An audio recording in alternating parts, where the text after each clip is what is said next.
Hello everyone, good morning all of you. Good morning, sir. Good morning, sir. Good morning all of you. Good morning.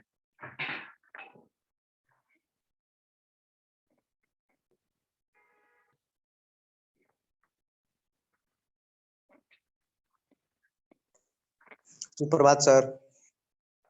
Shubh Prabhat.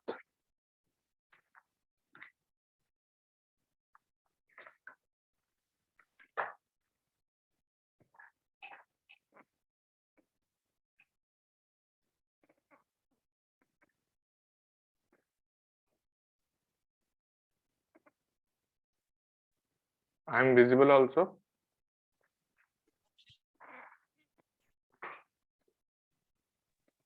Yes sir. Okay, 1 minute में आपको screen share करता हूँ, बताइएगा दिखाई दे रहा है क्या.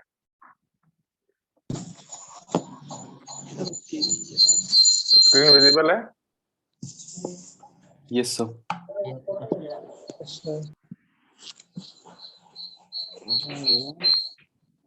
यहाँ पे स्पीकर बेटा. Good morning all of you. Good morning. Good morning sir. लगभग सभी कनेक्ट हो गए होंगे अब तक, है ना.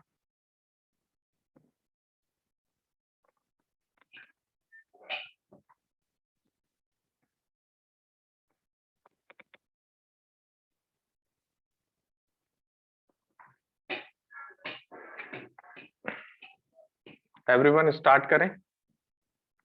Yes, sir. ठीक है.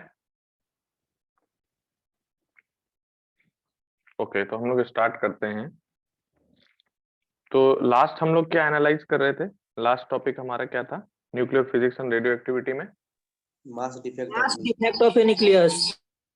क्या देखा था कि जो न्यूक्लियस है उसमें क्या मिल रहा था? मास डिफेक्ट मिल रहा था. और हमारे जितने भी न्यूक्लियस हैं यूनिवर्स में, जितने भी एग्जिस्ट करते हैं, उन सबका प्रैक्टिकल मास, मतलब थ्योरेटिकल मास अगर हम कहें तो वो ज्यादा है. थ्योरेटिकल से मतलब जो हमारा एक्सपेक्टेड मास है. लेकिन अगर हम एनालाइज कर रहे हैं कि उसका एक्चुअल मास, तो उसका एक्चुअल मास क्या होता है? कम होता है. तो ये अजीब अजीब सी बातें हैं. तो जब न्यूक्लियस की हम बात करते हैं तो न्यूक्लियस का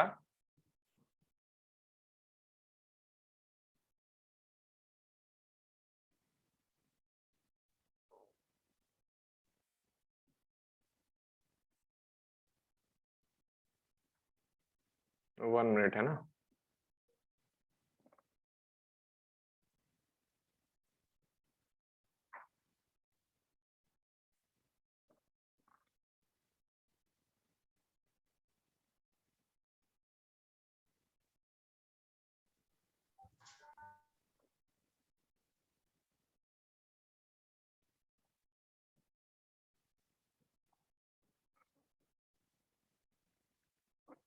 ओके, चलिए हम लोग देखते हैं. तो हमारे पास दुनिया में जितने भी न्यूक्लियस होते हैं उन सबका क्या होता है. अच्छा, पहले मैं आपको इन्फॉर्मेशन बता दूं कि आपको कुछ भी नोट नहीं करना है. ये ना आपको पीडीएफ के फॉर्म में मिल जाएगा प्रॉपर. क्लियर है एवरीवन? उधर नोट नहीं करेंगे तो टाइम वेस्ट ही होगा. फिर लिखेंगे तो इसको एक रिवाइज करने में, मतलब अभी नोट कर लेंगे तो थोड़ा टाइम हम लोग को बचेगा साथ साथ में. नहीं, उसमें मतलब नोट करने में अगर टाइम बचने वाली बात है ना, तो अभी आप फोकस करेंगे तो आपका ज्यादा पार्ट कवर हो जाएगा. ठीक है. तो अगर आप नोट नहीं भी करेंगे इस लेक्चर को, आप अपने पास पीडीएफ में रखेंगे तो भी कोई दिक्कत नहीं है. ठीक है. लगभग सारी चीजें इसमें मैं लिख दूंगा जो भी हमारे पास रिलेटेड है. ठीक है. तो हम लोग नेक्स्ट बात करने वाले हैं, that is the binding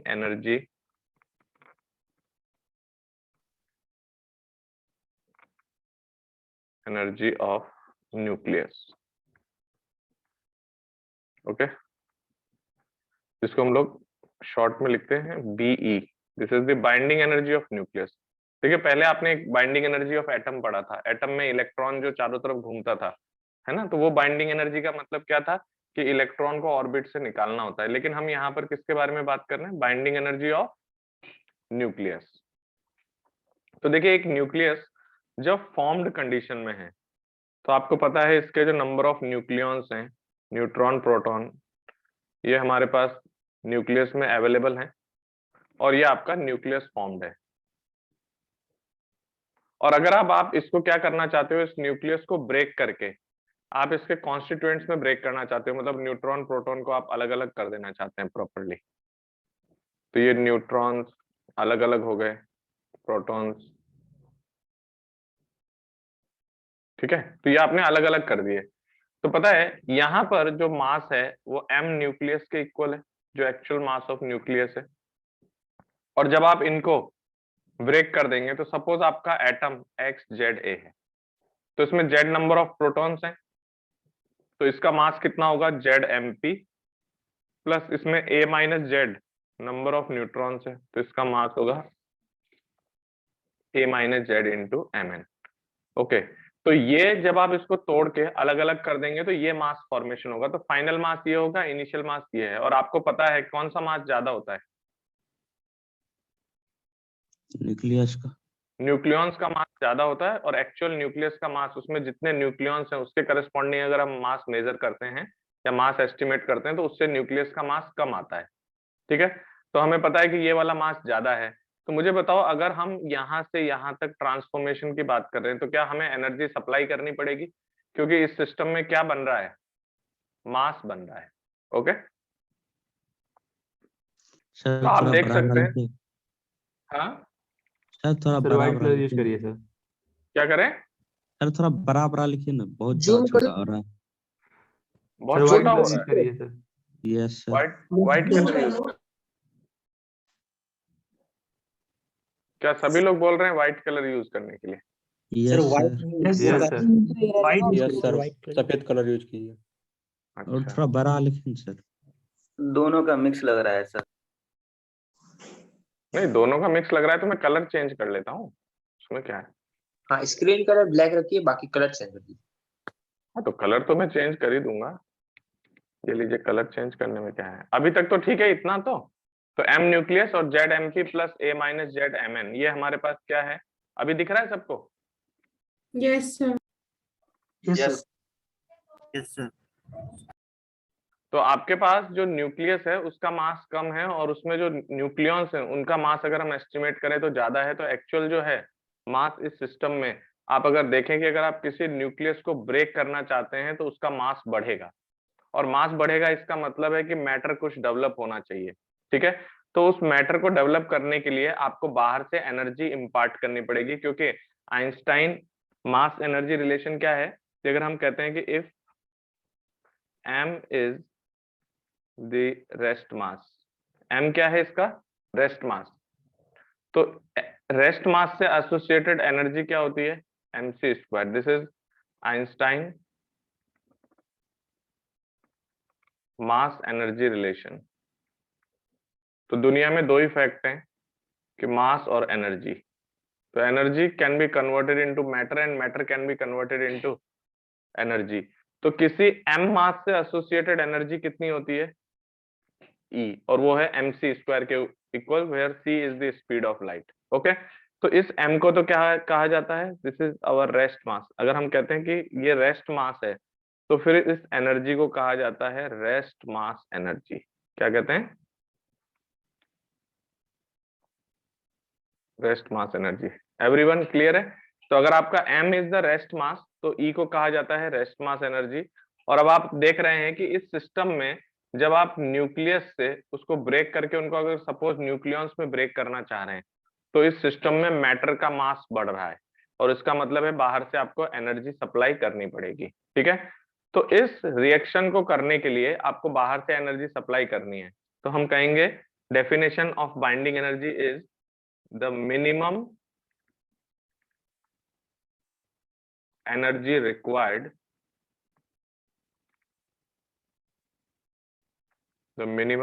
required to break a nucleus into its nucleons is called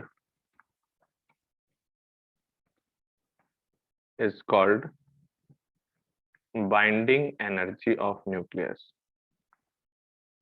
binding energy of nucleus, ठीक है। सर थोड़ा बड़ा लिखिए ना, बेटा बाद में और नोट कितना करने बड़ा? प्रॉब्लम हो जाएगा। कुछ प्रॉब्लम नहीं होगा, वो सब आपके दिमाग में प्रॉब्लम है, सिर्फ आपकी सोच में सही है प्रॉब्लम सर। हो सकती है। मैं रोज पढ़ा रहा हूँ इसी साइज में बेटा।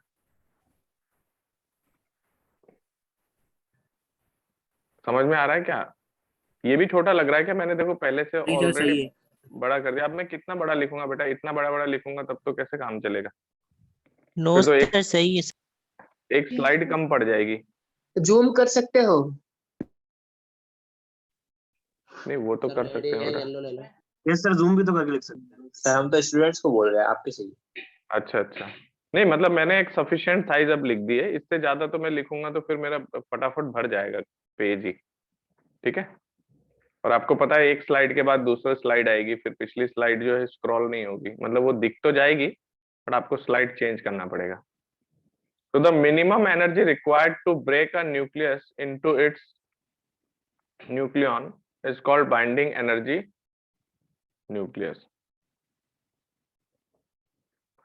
तो हम कह क्या रहे हैं कि the minimum energy required to break a nucleus into its nucleons, मतलब आपने एक न्यूक्लियस को ब्रेक कर दिया तो आप इसको मिनिमम कितनी एनर्जी रिक्वायर्ड होगी। देखिए ज्यादा की तो कोई लिमिट नहीं है कि आप कितनी एनर्जी भी दे सकते हैं, लेकिन आपको पता है कि कम से कम कितनी एनर्जी देनी है। तो मुझे बताइए इस न्यूक्लियस का अपना मास ये है और इसके न्यूक्लियस का मास इतना है, तो आपको पता है कि यहाँ पर कुछ मास डिफेक्ट है, तो जितना मास डिफेक्ट है उतनी एनर्जी आपको इम्पार्ट करना पड़ेगा। तो binding energy is equal to what? कितना है इसमें mass defect? Delta M into C square. क्या कहते हो? यही वो मास है ना जो एक्स्ट्रा बढ़ेगा। जी this sir. Is what? Mass defect of nucleus. तो मेरे पास binding energy is equal to how much is your delta M C square. तो जितना आपका मैटर का मास बढ़ रहा है उतने मास से एसोसिएटेड आप एनर्जी दे दीजिए, उसी को कहा जाता है binding energy of nucleus. Clear है इतनी बात? तो आप इससे ज्यादा भी दे सकते हो, लेकिन इससे कम दोगे तो हम इसको ब्रेक नहीं कर पाएंगे। अब आपको पता है ये जो आप मास डिफेक्ट देख रहे हैं ये बहुत कम एनर्जी है, कम मासेज हैं, लेकिन जब आप इसको एनर्जी में कन्वर्ट करेंगे तो ये बहुत ज्यादा एनर्जी बन जाती है। ठीक है, तो अगर आप इसको वाइड में ओपन करके लिखना चाहें तो ये आपके सामने पता है क्या लिखा है? Delta M is your Z M P plus A minus Z M N minus of M nucleus into C square. समझ में आई बात? तो आप इनको अगर माइनस कर देंगे तो आपको पता चल जाएगा कि इस न्यूक्लियस की बाइंडिंग एनर्जी कितनी है। तो एक बार मुझे रिप्लाई कर दो, ये बात सबको समझ आ रहा है? Yes, sir. जी yes sir. Sir. Yes sir. तो पता है Yes, sir. अगर आप इस सी स्क्वायर को अंदर मल्टीप्लाई कर दो तो ये जितने भी एम सी स्क्वायर आएंगे ना उनका नाम क्या होगा? Rest mass energy. क्या होगा? जैसे अगर आप इस सी स्क्वायर को अंदर मल्टीप्लाई कर देते हो, यहाँ अंदर ले आते हैं हर जगह सी स्क्वायर को, ठीक है, तो हम लोग इसको कैसे बोलेंगे? अच्छा ये बात आपको पता होगा, मैंने एम न्यूक्लियस क्या बताया हुआ है? Mass of atom minus of Z M E. Okay, तो यहाँ पर आप जितना भी देख रहे हैं ना M P C square, M N C square और M nucleus C square create होगा, तो एम सी स्क्वायर पूरे टर्म को हम लोग क्या बोलते हैं? Rest mass energy. Everyone clear है? Yes sir. Yes sir. अभी तो देखो ये आप रेस्ट मास एनर्जी भी बोल सकते हैं। तो पहले मैं आपको थोड़ा बता दूं कि ये एनर्जी की कैलकुलेशन जो है वो किस तरह से आपको करनी है। तो जैसे आपको पता है कि एनर्जी क्या होती है? E equals to M C square, ठीक है, और अगर m is the rest mass then E is called as rest mass energy. तो पता है आप अगर इसको किलोग्राम में यूज करते हैं और C को यूज करते हैं आप मीटर्स पर सेकंड में, तो आपकी जो एनर्जी की यूनिट आएगी वो जूल में आएगी। क्लियर है? तो देखिए इस चैप्टर में आपको ज्यादातर जो मासेज यूज में लेने हैं वो आपके एएमयू में रहेंगे। ठीक है, तो हम लोग जरा पहले एनालाइज करते हैं कि एनर्जी एसोसिएटेड बाय 1 एएमयू कितना होता है। तो एनर्जी एसोसिएटेड, अभी बेटा दिखाई दे रहा है ना? जिसने कहा था सर स्मॉल, अभी इतनी साइज ठीक है? Energy associated by yes sir. 1 AMU mass तो देखिए 1 AMU मास से कितनी एनर्जी एसोसिएटेड होती है, ठीक है।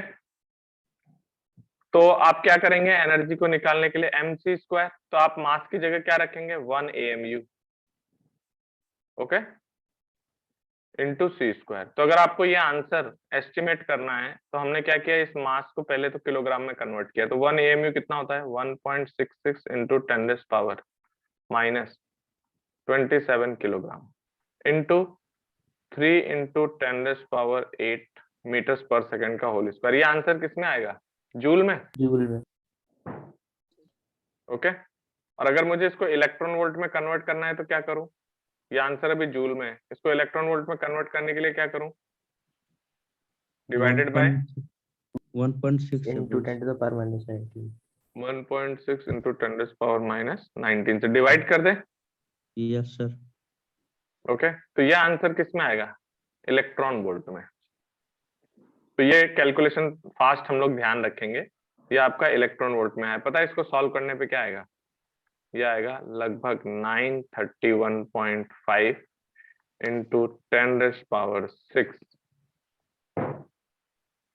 Electron volt. और हम लोग इसको ऐसे याद रखते हैं कि energy associated by 1 AMU is how much, that is 931.5 mega electron volt. Clear है, ये याद रख लोगे सभी कि 1 AMU से एसोसिएटेड एनर्जी कितनी होती है। जी सर। अब आप देख सकते हो 1 AMU कितना सा मास है 1 AMU, लेकिन उसमें एसोसिएटेड एनर्जी कितनी है 931.5 मेगा इलेक्ट्रॉन वोल्ट। तो सोचिए उसमें कितनी सारी एनर्जी है। तो इसीलिए जो ये रिएक्शंस है ना, जो अभी हम लोग न्यूक्लियस की बाइंडिंग एनर्जी की बात कर रहे हैं, तो वहां मास डिफेक्ट है, और मास डिफेक्ट होने से वहां पर कुछ जो मैटर है वो गायब है, तो वो कहाँ कन्वर्ट हो गया था, एनर्जी में। तो अगर आपको एक न्यूक्लियस को ब्रेक करना है उसके कॉन्स्टिट्यूएंट न्यूक्लियॉन्स के अंदर, तो आपको बाहर से एनर्जी सप्लाई करनी है, दैट एनर्जी इज Δmc²। तो स्टूडेंट्स आगे से आप लोग ध्यान रखना कि 1 AMU इंटू c² की वैल्यू अगर हम डायरेक्ट देखें तो वो कितनी है 931.5 मेगा इलेक्ट्रॉन वोल्ट, ठीक है। तो जैसे हमने आपको क्या बताया, न्यूक्लियस की बाइंडिंग एनर्जी कितनी आई है, फॉर्मूला बताओ, ΔM इंटू c²। ΔM की वैल्यू आपको पता है ZMP plus A minus ZMN minus M nucleus into c²। तो मेरे पास binding energy equals to how much, ΔMc²। अगर आप ΔM को AMU में यूज करना चाहते हैं तो फिर आप डायरेक्टली बाइंडिंग एनर्जी को कैसे लिख सकते हैं, ΔM इंटू 931.5। ये आंसर आपका आएगा मेगा इलेक्ट्रॉन वोल्ट में, अगर आप ΔM किस में रखते हैं AMU। यस और नो। Yes sir. तो किसी न्यूक्लियस की बाइंडिंग एनर्जी वो मिनिमम एनर्जी होती है जिससे आप उस न्यूक्लियस को क्या कर सकते हैं, उसके कॉन्स्टिट्यूएंट न्यूक्लियस में ब्रेक करने की बात कर रहे हैं। यस और नो। अगर हम इसका रिवर्स सोचें, इसका रिवर्स, तो इसका रिवर्स क्या है, जैसे अगर कुछ न्यूक्लियॉन्स हैं, अगर वो आपस में मिलकर एक न्यूक्लियस का फॉर्मेशन करते हैं, तो इसका मतलब क्या होगा कि मास बढ़ेगा या घटेगा,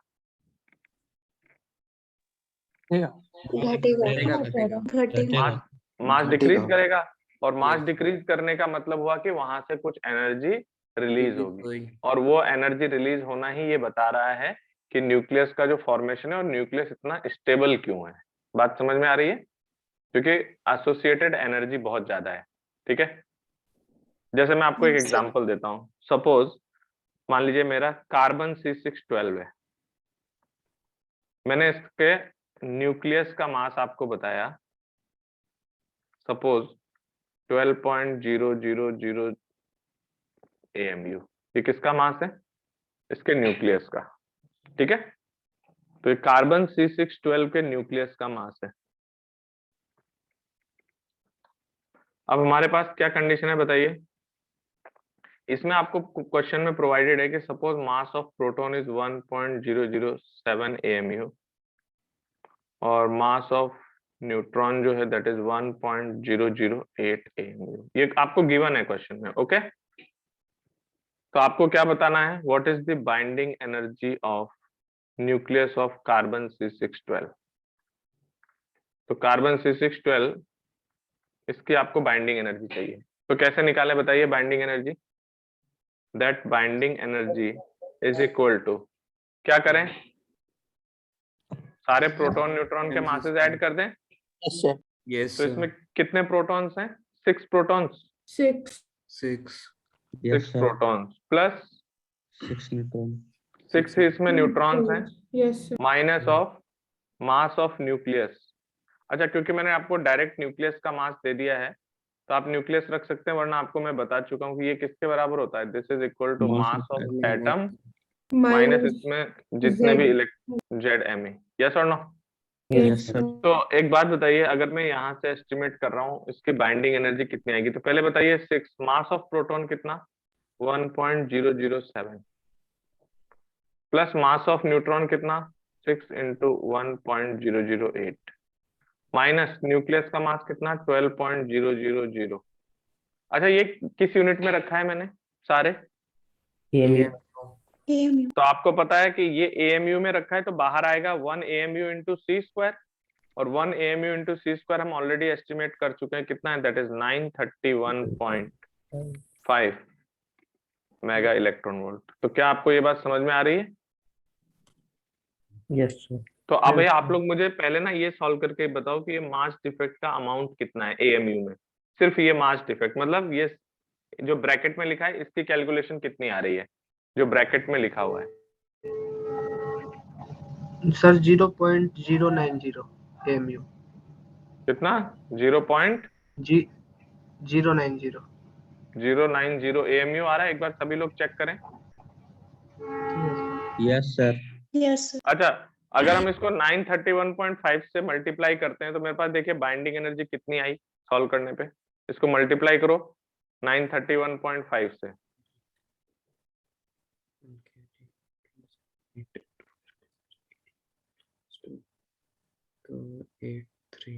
Sir, 83.835. लगभग 83.835 Yes, sir. कितना मेगा इलेक्ट्रॉन वोल्ट। अब देखो इंटरेस्टिंग क्या है, इस चैप्टर में मासेस थोड़े थोड़े से मास क्यों इंपॉर्टेंस रखते हैं, आप देख रहे हो ये मास डिफेक्ट जो हमने दिखाया है ये कितना कम है। एक बार बताइए 0.009 AMU हमारे लिए कहीं काउंटेबिलिटी में आता है क्या? No, sir. कितना थोड़ा सा मास है, लेकिन जब आप उससे एसोसिएटेड एनर्जी देख रहे हैं तो that energy is how much, 831.835 mega electron. Mega भी है यहाँ पे, मेगा है 10 पावर 6 इलेक्ट्रॉन वोल्ट। तो ये एनर्जी बहुत ज्यादा है। तो आप ये बात समझ पा रहे हो, जो कार्बन C612 है, अगर मैं कहूँ कि इसकी बाइंडिंग एनर्जी कितनी है इसके न्यूक्लियस की, तो वो लगभग 83.835 मेगा इलेक्ट्रॉन वोल्ट है। यस और नो? तो अगर आप मासेस किस में रख रहे हैं, मासेस अगर आप AMU में रख रहे हैं तो आप 931.5 से डायरेक्ट मल्टीप्लाई करके इसका मेगा इलेक्ट्रॉन वोल्ट में एनर्जी लिख सकते हैं। ठीक है। अच्छा, इसका रिवर्स अगर कभी किसी को करना है तो सपोज आपको रिवर्स यहाँ पर ये करना है, सपोज आपको बाइंडिंग एनर्जी पता हो और मास डिफेक्ट निकालना हो, तो वैसे बेसिक फॉर्मूला तो क्या होगा, delta M C square equals to what, binding energy. Then what is your delta M, is your binding energy upon C square. लेकिन अगर आप इसको ऐसे लिख देते हैं, binding energy upon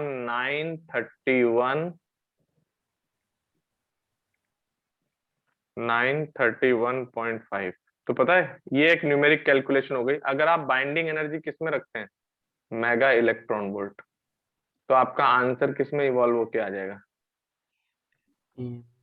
delta M किस में आ जाएगा, AMU। एक बार मुझे रिप्लाई कर दो, इतनी बात सबको समझ में आई? Yes, Yes, sir. तो अब आप देख रहे हो आपका एक न्यूक्लियस कितना ज्यादा स्टेबल क्यों है, क्योंकि उसमें जब न्यूक्लियस का फॉर्मेशन हुआ है तो कुछ मास दुनिया से गायब हो गया और वो गायब होके किस में कन्वर्ट हो गया, एनर्जी में। Energy. तो इसीलिए अगर आपको न्यूक्लियस को उसका रिवर्स रिएक्शन कराना है कि आप चाहते हो न्यूक्लियस को तोड़ दें, तो क्या करना पड़ेगा, Energy देनी पड़ेगी. एनर्जी देनी पड़ेगी, और वो एनर्जी मास डिफेक्ट से एसोसिएटेड है, और मास डिफेक्ट बहुत कम है लेकिन उससे एसोसिएटेड एनर्जी बहुत ज्यादा है. ज्यादा है। तो आपको न्यूक्लियस को ब्रेक करने के लिए, जैसे आपने देखा था किसी एटम से इलेक्ट्रॉन को निकालने के लिए इलेक्ट्रॉन वोल्ट ऑर्डर की एनर्जी चाहिए थी, लेकिन आप यहाँ पर देख रहे हो किसी न्यूक्लियस को उसके न्यूक्लियॉन्स में ब्रेक कर देने के लिए जो एनर्जी रिक्वायर्ड है वो मेगा इलेक्ट्रॉन वोल्ट ऑर्डर है। कितना? Mega electron. यहाँ पर देखिए 83 मेगा इलेक्ट्रॉन वोल्ट तो ये लेगा। अगर हम इसको वैसे देखें तो ये 10 पावर 8 का ऑर्डर आ गया। कितना? 10 पावर 8 इलेक्ट्रॉन वोल्ट। सोचो कितनी ज्यादा एनर्जी है, जबकि मास डिफेक्ट बहुत कम है। क्लियर है? जी सर। तो सबसे पहली बात ये आ जाती है कि यहाँ पर जो हम सीख रहे हैं, एक तो अगर कोई रेस्ट मास m है तो उससे एसोसिएटेड एनर्जी mc² लिखी जाती है, और अगर आप m को AMU में रख देते हैं तो c² को हटा के आप डायरेक्ट क्या लिख दो, 931.5 मेगा इलेक्ट्रॉन वोल्ट, क्योंकि हमने 1 AMU इंटू c² को एस्टिमेट किया हुआ है। किसके बराबर होता है ये? 931.5 मेगा इलेक्ट्रॉन वोल्ट के बराबर। ठीक है? Yes sir. जी सर। इसके बाद आप देख रहे हो कि किसी न्यूक्लियस में अगर कुछ मास डिफेक्ट है तो उस मास डिफेक्ट से जो एसोसिएटेड एनर्जी है उसको हम बाइंडिंग एनर्जी कहते हैं, और लैंग्वेज में बताना चाहें तो it is the minimum energy required to break a nucleus into its constituent nucleons.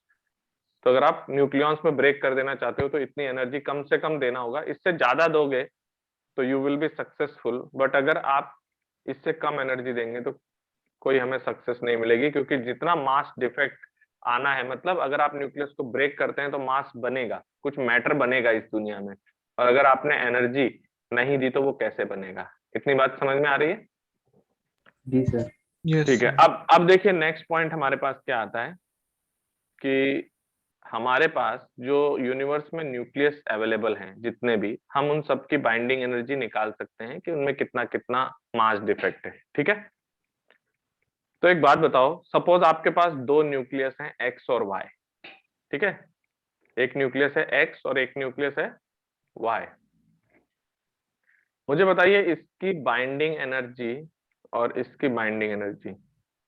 मान लीजिए एक्स की बाइंडिंग एनर्जी वाई से ज्यादा है, तो बताइए कौन स्टेबल होगा? एक्स। एक्स। एक्स ज्यादा स्टेबल होगा और वाई कम। अब देखो यहाँ आपने क्या है, अंदाजा लगाया। ठीक है? तो मैंने क्या बोला है, मॉडर्न फिजिक्स में फैक्ट होता है, फैक्ट। तो यहाँ पर पता है फैक्ट क्या है कि किसी न्यूक्लियस की स्टेबिलिटी के लिए आपको बाइंडिंग एनर्जी नहीं देखना है, आपको बाइंडिंग एनर्जी पर न्यूक्लियन देखना है। क्या देखना है? Binding energy per nucleon. जैसे अब ये फैक्ट आ गया। अब आप अभी मैंने आपसे लॉजिक से क्वेश्चन पूछा कि एक की बाइंडिंग एनर्जी ज्यादा है दूसरे की कम है, आपने फटाफट बोल दिया सर जिसकी ज्यादा है वो स्टेबल। लेकिन ये लॉजिक यहाँ काम करता ही नहीं है, क्योंकि यहाँ पर स्टेबिलिटी जो देखी गई है वो बाइंडिंग एनर्जी से नहीं देखी गई है। किससे देखी गई है? बाइंडिंग एनर्जी पर न्यूक्लियन से। तो जैसे पहले हम लोग निकाल लेते हैं कि बाइंडिंग एनर्जी पर न्यूक्लियन क्या है। तो कोई खास बात नहीं है। जैसे आपका जो न्यूक्लियस है वो किसी एक्स जेड ए का है, तो आपको पता है इसमें कितने न्यूक्लियॉन्स हैं, ए नंबर ऑफ न्यूक्लियॉन्स हैं। तो आपने इसकी बाइंडिंग एनर्जी एस्टिमेट कर ली, फिर आपने इसमें किससे डिवाइड कर दिया? नंबर ऑफ न्यूक्लियॉन्स से। तो आपने बाइंडिंग एनर्जी में किससे डिवाइड कर दिया? नंबर ऑफ न्यूक्लियॉन्स से। तो इस चीज का नाम क्या है? Binding energy per nucleon. मतलब बाइंडिंग एनर्जी पर न्यूक्लियन के हिसाब से कितनी आ रही है। जैसे उसमें 50 न्यूक्लियन है, जैसे अभी हम पिछले क्वेश्चन में देखें तो हमारा कार्बन C612 में कितने न्यूक्लियन है? 12। ओके? तो इसकी जो बाइंडिंग एनर्जी आ रही है वो है 83.85 मेगा इलेक्ट्रॉन वोल्ट। ओके? लेकिन अगर हम पर न्यूक्लियन निकालें तो हमें क्या करना पड़ेगा? इसमें 12 से डिवाइड बाय 12 करना पड़ेगा। और पता है प्रैक्टिकल ऑब्जर्वेशन क्या है कि binding energy per nucleon, suppose आपने एक्स का निकाला और बाइंडिंग एनर्जी पर न्यूक्लियन आपने वाई का निकाला, जिसकी बाइंडिंग एनर्जी पर न्यूक्लियन ज्यादा होगी वो न्यूक्लियस दूसरे के रेस्पेक्ट में ज्यादा स्टेबल होगा। तो here nuclei X is more stable than nuclei Y। पहली बात ये समझ गए। अब इसमें समझना कुछ थोड़ी है, ये हम आपको फैक्ट बता रहे हैं। दिस इज फैक्ट कि जब हम इसका फैक्ट चेक करते हैं तो कौन सा न्यूक्लियस ज्यादा स्टेबल मिलता है, जिसका बाइंडिंग एनर्जी पर न्यूक्लियन ज्यादा हो। एक बार मुझे रिप्लाई दे दो यहाँ पे कि क्या ये बात जी सबको सर। समझ आ गई कि जिसका binding energy Yes, sir. Per nucleon ज्यादा Yes, होगा। sir. इसीलिए तो हम कहते हैं कि मॉडर्न में हम अपना दिमाग नहीं लगा सकते डायरेक्ट। क्या होता है वो प्रैक्टिकल ऑब्जर्वेशन ही हमें बताता है कि यहाँ क्या हो रहा है। ठीक है, तो बाइंडिंग एनर्जी पर न्यूक्लियन, ये वाला भी लाइट है क्या, ये वाला कलर? सही है सर। सही है। सर येलो वाला ठीक है सर। येलो वाला ठीक है। तो बाइंडिंग एनर्जी पर न्यूक्लियन, ठीक है सर। है ना, बाइंडिंग एनर्जी पर न्यूक्लियन अगर एक्स का ज्यादा है वाई से तो कौन ज्यादा स्टेबल है? एक्स। X तो एक्स का न्यूक्लियाई ज्यादा स्टेबल है जिसका बाइंडिंग एनर्जी पर न्यूक्लियन ज्यादा है। अब ध्यान रखना, जो ये बाइंडिंग एनर्जी पर न्यूक्लियन है, ठीक है, ये जिसका ज्यादा होगा वो ज्यादा स्टेबल है, ये बात तो सही है। लेकिन कोई न्यूक्लियस अपने आप में स्टेबल या अनस्टेबल नहीं होता है, हम उसको किसी से कंपेयर करते हैं। तो वो कंपैरिजन में किसी से ज्यादा स्टेबल होगा और किसी से कम स्टेबल। जैसे यहाँ पर आप देख रहे हो कि x जो है y से तो ज्यादा स्टेबल है, लेकिन हो सकता है कि x की बाइंडिंग एनर्जी पर न्यूक्लियन किसी और से कम हो, तो क्या होगा फिर? उससे तो ये लेस स्टेबल हो जाएगा। तो क्या आप ये बात समझते हो? लेस स्टेबिलिटी मोर स्टेबिलिटी, ये क्या है? रिलेटिव है, एब्सोल्यूट नहीं है, रिलेटिव टर्म है। किसी के रेस्पेक्ट में एक न्यूक्लियाई ज्यादा स्टेबल हो सकता है और किसी के रेस्पेक्ट में एक न्यूक्लियाई कम स्टेबल हो सकता है। ठीक है, तो हमारे पास ये सबसे इंपॉर्टेंट पार्ट है कि बाइंडिंग एनर्जी पर न्यूक्लियन जिसका ज्यादा होता है वो न्यूक्लियाई ज्यादा स्टेबल होता है। ठीक है, अब मैं आपको कुछ प्रैक्टिकल चीज बताता हूँ। प्रैक्टिकल ऑब्जर्वेशन क्या है कि जैसे कि बाइंडिंग एनर्जी पर न्यूक्लियन, अगर हमारे पास दुनिया में जितने भी न्यूक्लियस है, अगर हम इनका ग्राफ देखें तो एक्स एक्सिस पे आपने ए ले लिया है, that is number of nucleons, okay, और वाई एक्सिस पे आपने क्या लिया? बाइंडिंग एनर्जी पर न्यूक्लियन, उसको हम लोग ऐसे लिखते हैं बीई बाई ए। ठीक है, तो यहां पर जब हम इस ग्राफ को एनालाइज करते हैं तो ये ग्राफ हमें कुछ ऐसा दिखता है। अभी कोई बनाना मत है ना, हालांकि कोई आप बना भी नहीं रहे होगे, बट अगर कोई बना रहा है तो साथ साथ अभी बनाना मत। हमारे पास बाइंडिंग एनर्जी पर न्यूक्लियन का ग्राफ कुछ ऐसा मिलता है प्रैक्टिकली। ठीक है, प्रैक्टिकली मतलब समझ रहे हो, हमारे पास यूनिवर्स में जितने भी न्यूक्लियस अवेलेबल हैं उन सबका हमने बाइंडिंग एनर्जी पर न्यूक्लियन निकाल के न्यूक्लियन के साथ इसकी प्लॉटिंग की है। तो ये ग्राफ ऑन एन एवरेज कुछ इस तरीके का होता है। और इसमें आप एक चीज नोटिस कर रहे हो, ये सबसे ज्यादा है। क्या ये बाइंडिंग एनर्जी सबसे ज्यादा है? Yes sir. बाइंडिंग एनर्जी नहीं, binding energy per nucleon, nucleon. Binding energy per nucleon, तो ये सबसे ज्यादा है। तो पहले मैं बता दूं कि ये कौन सा न्यूक्लियस है। ये आयरन का न्यूक्लियस है, Fe2656। तो यहाँ पर atomic number, atomic mass number कितना है इसका? 56। समझ गए? तो ये 56 वाला है आयरन, 26 एंड 56। तो देखो आप, इंटरेस्टिंग है, इसका binding energy per nucleon practically हमारे पास यूनिवर्स में सबसे ज्यादा है। ओके, और मैं आपको डेटा बता रहा हूं, हालांकि रटना मत, लगभग 8.8 मेगा इलेक्ट्रॉन वोल्ट। कितना होता है इसके binding energy per nucleon? 8.8 mega. 8.8। लगभग 8.8 मेगा इलेक्ट्रॉन वोल्ट। तो क्या आपको ये बात दिखाई दे रही है कि यूनिवर्स में जो भी न्यूक्लियस आपके पास अवेलेबल हैं, जो भी न्यूक्लियाइज आपके पास अवेलेबल हैं, उनमें सबसे ज्यादा स्टेबल कौन होगा? आयरन। आयरन का नहीं। और अगर हम स्टेबिलिटी चेक करते हैं तो इस ग्राफ में जो जितना ऊपर होगा वो उतना ज्यादा स्टेबल होगा, स्टेबल रहेगा। जो इस ग्राफ में नीचे होगा वो कम स्टेबल होगा। समझ में आई बात? अब जैसे मान लो मेरे पास एक एटम एक्स यहाँ पर है, और सपोज मेरा एक एटम Y यहाँ पर है, तो इन दोनों में से किसका न्यूक्लियस ज्यादा स्टेबल है? वाई का वाई Y, इन Y। दोनों में Y का ज्यादा स्टेबिलिटी है। क्लियर है? क्योंकि आपको दिख रहा है कि Y जो है वो ऊपर क्या इसमें अंडू का ऑप्शन नहीं आता है ना? कंट्रोल जेड करके देखिए सर। नहीं आता है, मैं देख लिया सब करके। तो देखिए यहाँ पर ये ग्राफ मैंने कुछ ऐसा आपको दिया है। तो ये ग्राफ पहले बढ़ता है, फिर मैक्सिमा अचीव करके फिर वहां से इस तरह से डिक्रीज करता है। ये प्रैक्टिकल ऐसा ग्राफ हमें मिला है। तो हमारे पास सबसे ज्यादा स्टेबल न्यूक्लियर किसका है? आयरन आयरन का Fe सबसे ज्यादा स्टेबल है। ये थोड़ा सा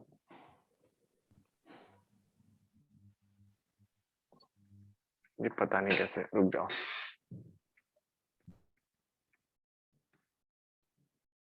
ठीक है, ओके दोबारा बना देता हूँ। नेट से कॉपी पेस्ट कर दीजिए।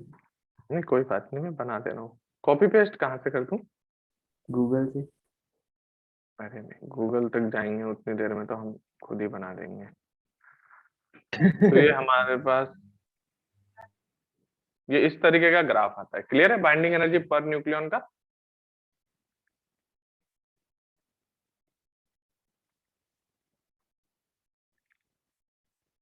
इधर से बना देता हूँ। ठीक है, तो कुछ ऐसा ग्राफ आता है। सबसे ज्यादा स्टेबल कौन है हमारे पास? Fe सबसे ज्यादा स्टेबल है। ठीक है, तो एक बात बताओ, आपको ये बात दिखाई देती है कि अगर हम A की वैल्यू 1 से 56 तक जा रहे हैं तो क्या हमारा स्टेबिलिटी बढ़ रहा है अपने प्रीवियस वाले के रिस्पेक्ट में? यस सर और अगर हम 56 से आगे ऑनवर्ड्स चलते हैं तो स्टेबिलिटी घट अपने रहा है। पीछे वाले के रिस्पेक्ट में घट रहे हैं। घट रहा है। और आपको पता है इस ग्राफ में जो जितना ऊपर होगा वो उतना ज्यादा स्टेबल होगा, और जो जितना नीचे होगा वो उतना कम स्टेबल अनस्टेबल होगा। समझ में आई बात? तो बाइंडिंग एनर्जी पर न्यूक्लियन जिसका ज्यादा है वो ज्यादा स्टेबल होता है। ठीक है, अब पता है इस ग्राफ में कुछ फ्लक्चुएशंस हैं हमारे पास। फिजिक्स में हम लोग ज्यादा फ्लक्चुएशंस पे ध्यान नहीं देते हैं, बट कुछ फ्लक्चुएशंस भी हैं। कैसे? जैसे आप यहाँ पर देख रहे हो, तो यहाँ पर ये जब ग्राफ बनता है ना, तो इस तरह से एक पीक आता है। मतलब ग्राफ ऐसे जाता है, ऐसे जाता है, फिर यहाँ पे थोड़ा ऊपर उठता है और फिर गिर के वापस आके जाता है। मतलब इस ग्राफ में बीच बीच में कुछ आपको अनएक्सपेक्टेड छोटी छोटी पीक्स भी दिखाई देती हैं। उसका मतलब ये है कि जैसे यहाँ पर मैं आपको बता दूं कौन है। पहले तो यहाँ पर है आपका हीलियम और यहाँ पर है आपका लिथियम। तो क्या आपको दिखाई दे रहा है कि हीलियम जो है वो लिथियम से ज्यादा स्टेबल हो गया? Yes sir. तो बीच बीच में ऐसे कुछ एलिमेंट्स आते हैं जहां पर जैसे आपके पास आगे भी एक दो जगह आएगा, वहां पर क्या कहते हैं कुछ अनएक्सपेक्टेड थोड़ा सा डिफरेंस दिखाई देगा। जैसा कि यहाँ पर हीलियम ज्यादा स्टेबल दिखाई दे रहा है, किससे? लिथियम से। लेकिन ध्यान रखना, हमें जो फिजिक्स में ज्यादातर ध्यान देना होता है वो हमें एवरेज इफेक्ट पे ध्यान देना होता है कि ऑन एन एवरेज क्या हो रहा है। ठीक है, हम लोग एक्सेप्शंस की बात नहीं करते हैं ज्यादा। तो आपसे कभी भी कोई पूछ लेना कि 1 से लेके 56 तक क्या हो रहा है, तो जनरली 1 से 56 तक क्या होता है बताइए? स्टेबिलिटी बढ़ती है। स्टेबिलिटी बढ़ती है और 56 के बाद स्टेबिलिटी कम होती है। समझ गए? ये आपका प्रैक्टिकल ग्राफ है बाइंडिंग एनर्जी पर न्यूक्लियन का, और सबसे ज्यादा है। ठीक है, तो एक बात बताओ, अगर मान लीजिए मैं आपसे कहता हूं कि मेरे पास एक नियॉन है और कैल्शियम है, कौन ज्यादा स्टेबल होगा? नियॉन। नियॉन का जेड कितना? कैल्शियम होगा सर। नियॉन का जेड कितना है? 10 है। 10 है। और उसका ए जो है वो 20 है। और कैल्शियम का जेड कितना है? 20। 20। तो और 20 और 40, तो क्या वो यहाँ इस रेंज में लाई कर रहे हैं ये लोग? Yes sir. कौन ज्यादा स्टेबल होगा? जो जितना आगे होगा वो उतना ज्यादा स्टेबल होगा। और अगर इस रेंज में कोई लाई कर रहा होगा तो जिसका ए जितना ज्यादा होगा वो उतना ही कम स्टेबल होगा। बात समझ गए? तो स्टेबिलिटी चेक किससे करेंगे? This is very very important. Stability check हम किससे करते हैं? इस ग्राफ से। बाइंडिंग एनर्जी ना कि बाइंडिंग एनर्जी। समझ में आ गई? अब क्या होगा पता है, कभी कभी हम एग्जाम में अपने मन से आपको कोई ग्राफ दे देंगे, this is the graph of binding energy per nucleon, तो आपको मानना पड़ेगा कि भाई वो जो ग्राफ दे रहे हैं वो सही है, मतलब उसके अकॉर्डिंग वो पूछना चाह रहे हैं। तो वो उस ग्राफ के अकॉर्डिंग आपसे पूछेंगे इसमें कौन ज्यादा स्टेबल है कौन कम स्टेबल है, तो आप समझ गए किसको ज्यादा स्टेबल बोलोगे और किसको कम? जिसका बाइंडिंग एनर्जी पर न्यूक्लियन ज्यादा होगा उसको आप ज्यादा स्टेबल बोलेंगे, जिसका बाइंडिंग एनर्जी पर न्यूक्लियन कम होगा उसको हम कम स्टेबल बोलेंगे। एवरीवन क्लियर है? अच्छा, आप लोग ये बात जानते हो कि जो हमारे जो जनरली जो लाइटर न्यूक्लियाइज होते हैं उनमें आपने देखा होगा प्रोटॉन न्यूट्रॉन के नंबर क्या रहते हैं? ऑलमोस्ट बराबर। ऑलमोस्ट बराबर रहते हैं। equal लेकिन रहते जैसे जैसे जैसे न्यूक्लियस का साइज बढ़ते जाता है वैसे वैसे हमारे पास हम देखते हैं कि नंबर ऑफ न्यूट्रॉन्स बढ़ते हैं as compare to number of protons. देखा है कभी? जी सर।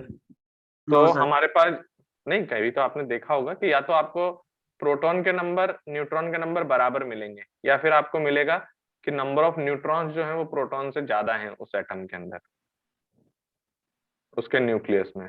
ठीक है? तो इसके लिए ये कहा जाता है कि जैसे जैसे न्यूक्लियस का साइज बड़ा हो जाता है ना, तो आपको पता है कि साइज बड़ा होने से क्या होता है कि जो प्रोटॉन प्रोटॉन रिपल्शन है वो इफेक्टिव हो सकता है लार्ज डिस्टेंस होने पर as compare to nuclear forces. ठीक है? तो इसलिए वहां पर ज्यादा प्रोटॉन ना होकर ज्यादा न्यूट्रॉन्स होते हैं, क्योंकि जो न्यूट्रॉन्स हैं वो न्यूट्रल होते हैं, तो उनमें सीधा सीधा कौन सा फोर्स पाया जाता है? उसमें न्यूक्लियर अट्रैक्शन पाया जाता है। तो अगर प्रोटॉन्स के नंबर बहुत ज्यादा होंगे तो वहां रिपल्शन भी बहुत ज्यादा इफेक्टिव होगा, लेकिन अगर न्यूट्रॉन्स के नंबर ज्यादा हैं तो रिपल्शन ज्यादा नहीं बढ़ेगा, और नंबर ऑफ न्यूट्रॉन्स ज्यादा होने से न्यूक्लियर फोर्स जो है वो आसपास के करस्पॉन्डिंग लगता है, तो ज्यादा नंबर्स होने की वजह से वहां पर ज्यादा आपको न्यूक्लियर फोर्सेस की प्रेजेंस दिखाई देगी। क्लियर है? ये हम लोग बताते हैं, हालांकि हमारे हाथ में नहीं है ये तो यूनिवर्स में हमें मिला हुआ है कि जनरली या तो नंबर ऑफ प्रोटॉन्स न्यूट्रॉन के बराबर होते हैं या नंबर ऑफ प्रोटॉन्स जो है वो न्यूट्रॉन से कम पाए जाते हैं। न्यूट्रॉन ज्यादा पाने के पीछे हम लोग रीजन देते हैं कि भाई न्यूट्रॉन न्यूट्रॉन में रिपल्शन भी नहीं होता है और न्यूक्लियर अट्रैक्शन भी होता है। बात समझ गए? Yes sir. ठीक है, तो देखिए बाइंडिंग एनर्जी पर न्यूक्लियन का ये एक्चुअल ग्राफ है, और इसमें आपको पता है जिसका बाइंडिंग एनर्जी पर न्यूक्लियन ज्यादा होगा वो ज्यादा स्टेबल होगा। ठीक है? अब हम लोग बात करते हैं corresponding to nuclear reaction, that is what? Nuclear reaction. जैसे आप लोग देखो केमिकल रिएक्शंस पढ़ते हो, तो केमिकल रिएक्शंस में आप लोग क्या करते हो? जैसे लेफ्ट हैंड साइड में कार्बन होता है तो राइट हैंड साइड में भी वो कार्बन ही रहता है, यस और नो? Yes sir. लेकिन न्यूक्लियर रिएक्शंस में क्या हो जाता है कि रिएक्टेंट में अलग न्यूक्लियाइज हैं और प्रोडक्ट में कुछ नए न्यूक्लियाइज का फॉर्मेशन हो जाता है। जैसे सपोज लेफ्ट हैंड साइड में कार्बन है तो हो सकता है वो राइट हैंड साइड में जाके नाइट्रोजन में कन्वर्ट हो जाए। बात मेरी समझ आ रही है? जी सर। तो जैसे आपके केमिकल रिएक्शंस होते हैं उसमें आप लोग क्या कहते हो, जितने नंबर ऑफ मोल्स लेफ्ट में कार्बन के हैं उतने ही नंबर ऑफ मोल्स राइट में भी कार्बन के होंगे, बोलते हो ना? Yes sir. तो वहां पर आप कार्बन को कार्बन ही रखते हैं, लेकिन न्यूक्लियर रिएक्शंस में आपका एक न्यूक्लियाई दूसरे न्यूक्लियाई में कन्वर्ट हो जाता है। तो पहली बात तो ये केमिकल रिएक्शन से फर्क कैसे हो गया कि यहाँ पर आपके न्यूक्लियाइज ही बदल जाएंगे। हो सकता है प्रोडक्ट में पहले कार्बन था और रिएक्टेंट में क्या कहते हैं कार्बन नहीं था, कुछ और है, और प्रोडक्ट में आपका कार्बन बन रहा है, या प्रोडक्ट में नाइट्रोजन बन रहा है लेकिन रिएक्टेंट में नाइट्रोजन था ही नहीं। तो यहाँ पर क्या होता है, रिएक्टेंट न्यूक्लियाई मिलकर प्रोडक्ट में नए न्यूक्लियाइज का फॉर्मेशन करते हैं। ऐसे रिएक्शन को क्या कहा जाता है? Nuclear reaction. तो जैसे मैं न्यूक्लियर रिएक्शन लिख रहा हूँ, सपोज मेरे पास एक एक्स एलिमेंट है, इसका Z1 और A1 है। ठीक है? मान लीजिए एक्स के ये न्यूक्लियाई, Y मान लीजिए कुछ Z2 और A2 का है। तो मान लीजिए एक्स और Y दो अलग अलग न्यूक्लियाई हैं, ये दोनों मिल गए और इन दोनों ने मिलकर एक प्रोडक्ट में नए न्यूक्लियाइज का फॉर्मेशन किया। मैंने कहा कि A और B। ठीक है? तो ये हो गया हमारे पास Z3A3 और ये हो गया Z4A4। तो आप देखते हैं ये रिएक्टेंट न्यूक्लियाइज के हैं और ये प्रोडक्ट में नए न्यूक्लियाइज का फॉर्मेशन है। तो ऐसी रिएक्शन को हम क्या बोलेंगे? Nuclear reactions. ठीक है, तो देखिए जो न्यूक्लियर रिएक्शंस में कौन कौन से कंजर्वेशन लॉज आपको अप्लाई करने हैं। तो इन न्यूक्लियर रिएक्शन आपको कंजर्वेशन अप्लाई करना है। Conservation is applied for charge, angular momentum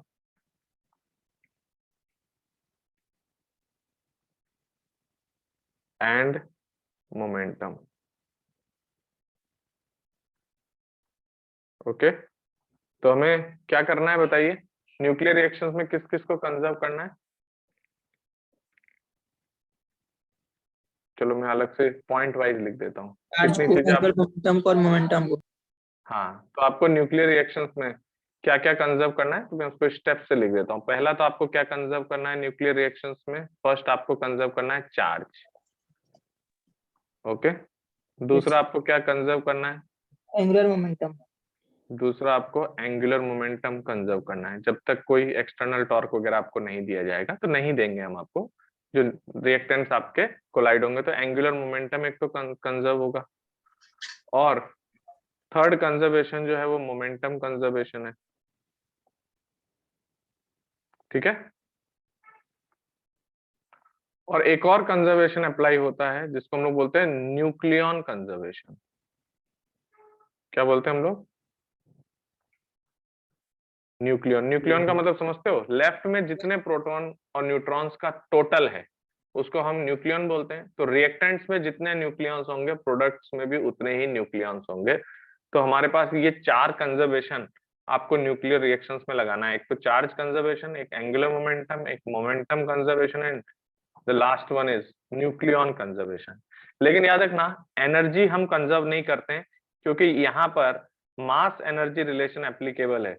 तो मतलब क्या होता है? Energy is converted into matter and matter is converted into energy. तो हम लोग बोलते हैं कि in nuclear reactions energy mass interconversion is applicable. ये अजीब सी बात नहीं है? अभी तक आप पूरा केमिस्ट्री में पढ़ते आए हो, जितने रिएक्टेंट का मास होता था उतना ही प्रोडक्ट का मास करते थे। यस और नो? Yes sir. Yes, लेकिन sir. न्यूक्लियर रिएक्शंस में एनर्जी मास इंटरकन्वर्जन होते रहता है, यानी मास एनर्जी में जा सकता है और एनर्जी मास में जा सकता है। ठीक है, तो हो सकता है रिएक्शन में एनर्जी बढ़ जाए, मास कुछ कम हो जाए, या हो सकता है मास बढ़ जाए और एनर्जी कुछ कम हो जाए। ठीक है, अब देखिए जो न्यूक्लियर रिएक्शन है इसमें चार्ज कंजर्वेशन लगेगा, एंगुलर मोमेंटम, मोमेंटम और न्यूक्लियन। पहले ये जो न्यूक्लियन कंजर्वेशन है इसका मतलब क्या होता है कि आपके लेफ्ट हैंड साइड में जितने न्यूट्रॉन प्लस प्रोटॉन है राइट में भी उतने ही न्यूट्रॉन प्लस प्रोटॉन होंगे। ठीक है, लेकिन याद रखना मैं ये नहीं कह रहा हूं कि प्रोटॉन जितने थे उतने ही रहेंगे और जितने न्यूट्रॉन थे उतने ही रहेंगे, ये मैं नहीं कह रहा हूं, क्योंकि ऐसा देखा गया है कि प्रोटॉन न्यूट्रॉन में और न्यूट्रॉन प्रोटॉन में इंटर कन्वर्ट हो सकते हैं। बात समझ गए? Yes sir. तो मैंने न्यूट्रॉन कंजर्व नहीं कहा, मैंने प्रोटॉन कंजर्व नहीं कहा, मैंने क्या कंजर्व कहा?